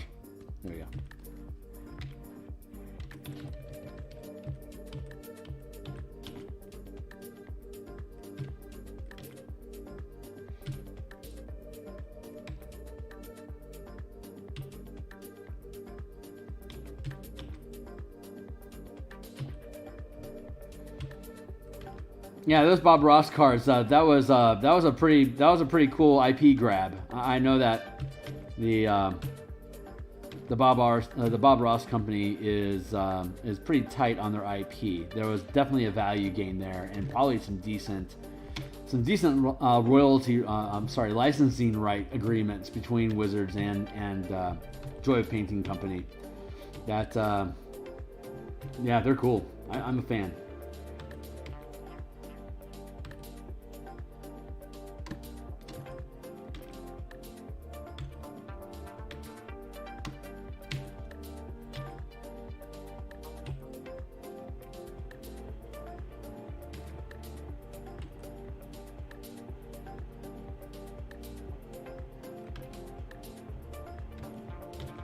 I forget which paintings specifically are on the cards. I think we may have flipped through at least one of them that's on the cards that I had shown there, but I think I had at least 4 of the paintings I had done myself as well. They're pretty iconic, but my memory's a little shaky.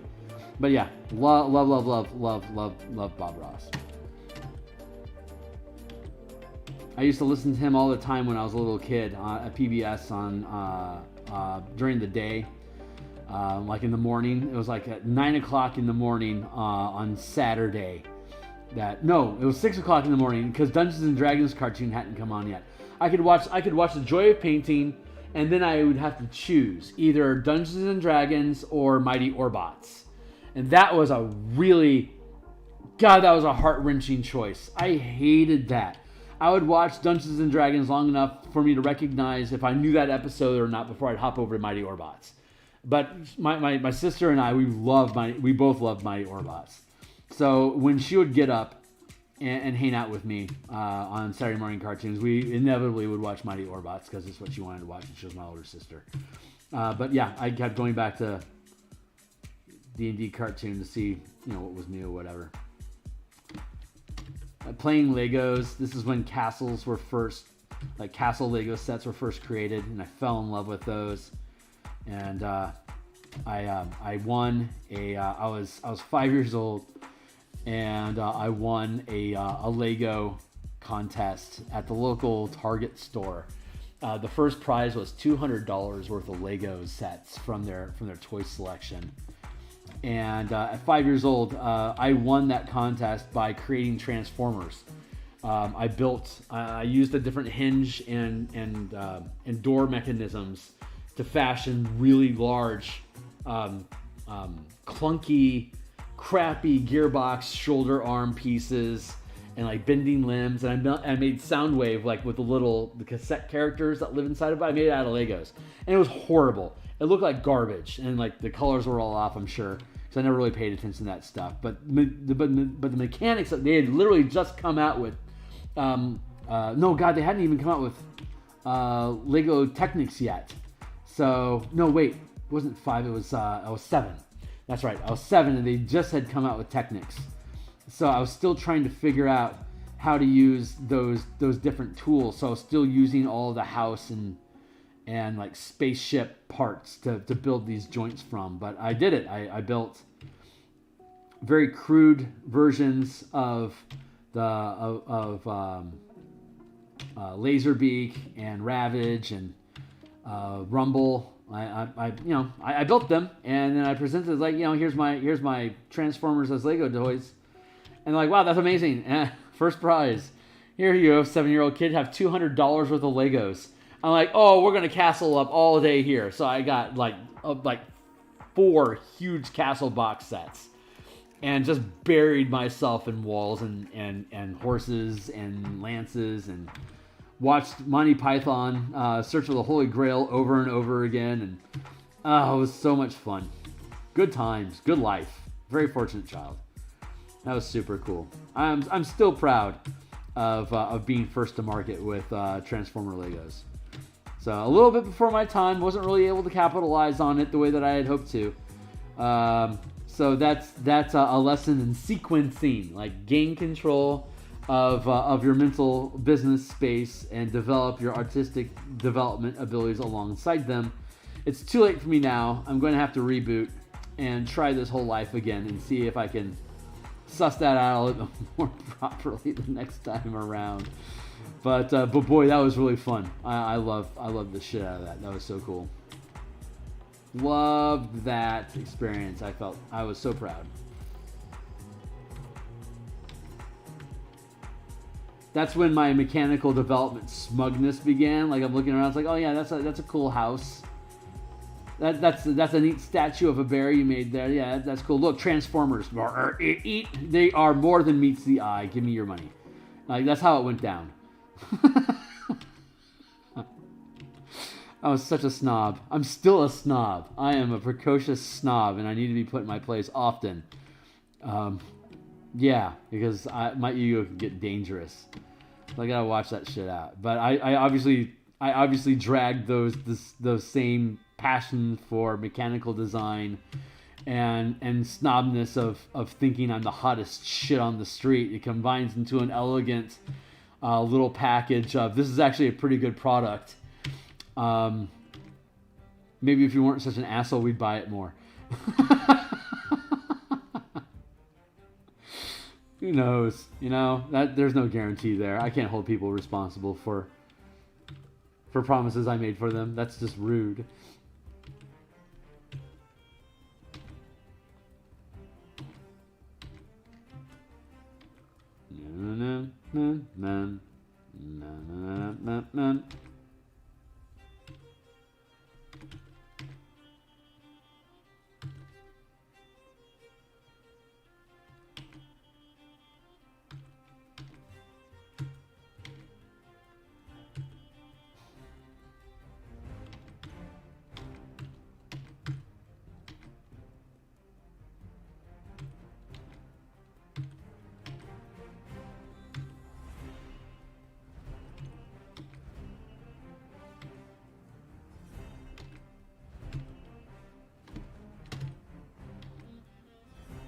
All right, we're almost done. We're starting to loop back at the beginning of the peripheral sweep. This is, you can see how busy this looks in comparison to how it was. So we are damn near done. Just make sure all our edges line up again, so I don't have to come back and do this shenanigan work again.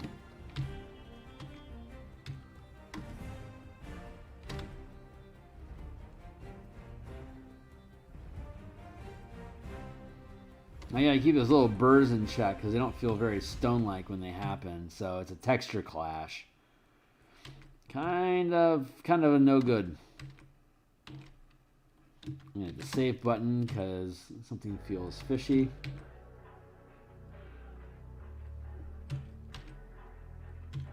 I am so excited about that Spelljammer asteroid map that we're building in the morning. We made some. It's looking very, very cool. It looks like honestly a casual glance. It looks like a dungeon, and it's like complete with doors and everything. You'll see what I mean when we get there tomorrow. But you're gonna love it. You're absolutely gonna love it. If you can't watch it with me in the morning, catch up on the stream afterwards because it's a cool map and it's gonna be pretty easy to build. It's a 20 by 30 map is what we were able to settle on. We were thinking it was gonna have to potentially be like a 50 by 50. But by recalibrating the scaling a little bit to make it more consistent, it's only going to be a few miles size structure. I originally wanted it to be like 10,000 miles worth of asteroids, but it's kind of shrank itself down to just a few miles worth at this point. But we made it up in the first place, so it's not like I have to conform to any specific rule set. It's just an asteroid field that's presented where this derelict is at. It doesn't really go into detail about how big the asteroid field is, and even still, this is just a segment of the asteroid field. There's technically no limit to how big it could be, and we could pan out to scale it if necessary, but for the actual encounter that we're doing, we don't really need to get out of 500-foot scale to make it work the way that we want it to. So Occam's razor, let's keep it simple. Just because we have the bragging rights of being able to build a spiraling geographic system that allows us to increase scale in the same map, doesn't necessarily mean this is the right time to do it. I'm excited about that development. But I think right place, right time is a really important mantra with this product. with all my products, honestly, I want to dive off like super far into like conceptual design work, like almost immediately with everything that I do. And I get super excited about it. But the more I can reel that in and instead like implement practical examples of like, how would this work in Descent into Avernus, for example? Well, let's just rebuild Descent into Avernus front end to back end so that you can use this in your entire campaign start. You know, that'll probably be my 2025 big release. But if everything goes right and one D&D is true to form, Descent into Avernus will be updated on D&D Beyond for us to the to the new 6th edition. So make sure you get yourself a copy of the 5e while it's still available, because I think their production team is going to just swap it out on the digital end. There may be a legacy 5e version of it that they'll keep around, but they won't keep it around forever. And they may end up charging you more money, so having access to it may not be practical in your circumstances. So just keep an eye out for that. Wizards archives old edition information, and that data gets lost because they just kill it. You could find it in the way back Google search, but there's no guarantee you will. So keep an eye out for that. If you value it as it stands currently, then you're going to have a copy of it for yourself, either on your drive as a PDF that you stole, or download a shitload of pages off of D&D Beyond, or go out and get the physical copy while it's still available. Because they have an opportunity to do a reprint with 1D&D to redo the adventures, even though they said they'll be fully backward compatible. On D&D Beyond, they're absolutely going to do that. I'm a big fan of it, honestly. I love that. I love that they can just reboot the adventure, and as long as you just stay current with the rules, you're staying current with the adventure. That's a great reason for you to go back and revisit the content, so you can see how most of the story beats in their adventures don't have to change hardly at all. It's just the mechanics that change, and once you understand it, that's the easy bit. So, but yeah, we're back to nice. We are. There's just a little bit of. I do not like this song. I don't know how to get rid of it yet because I can't find it when it's on shuffle. I'm thrilled that Epidemic has shuffle again. But it makes it difficult for me to find songs I want to get rid of. Like, I don't like listening to this song. How do I get off my list? Good luck with that. And it's 10:15. Yeah, I'm now starting to work on the interior bits, which is not what I'm supposed to be doing. There, like that. Okay, cool. I got a little bit more work to do here. I need to work from, basically from here, to here. That's how much I have left, but I'm being pinged by the gal. So it is time for me to bounce out of here for the night. Wish you all a dwa. I'm going to get a decent night's sleep tonight. And I'm going to be bright-eyed and bushy-tailed tomorrow morning for us to dive into more content. So like, subscribe, share, follow me on Twitter. Check out my books in the description down below. If you know where I'm at online on Discord, drop a hey and say, hey, yo.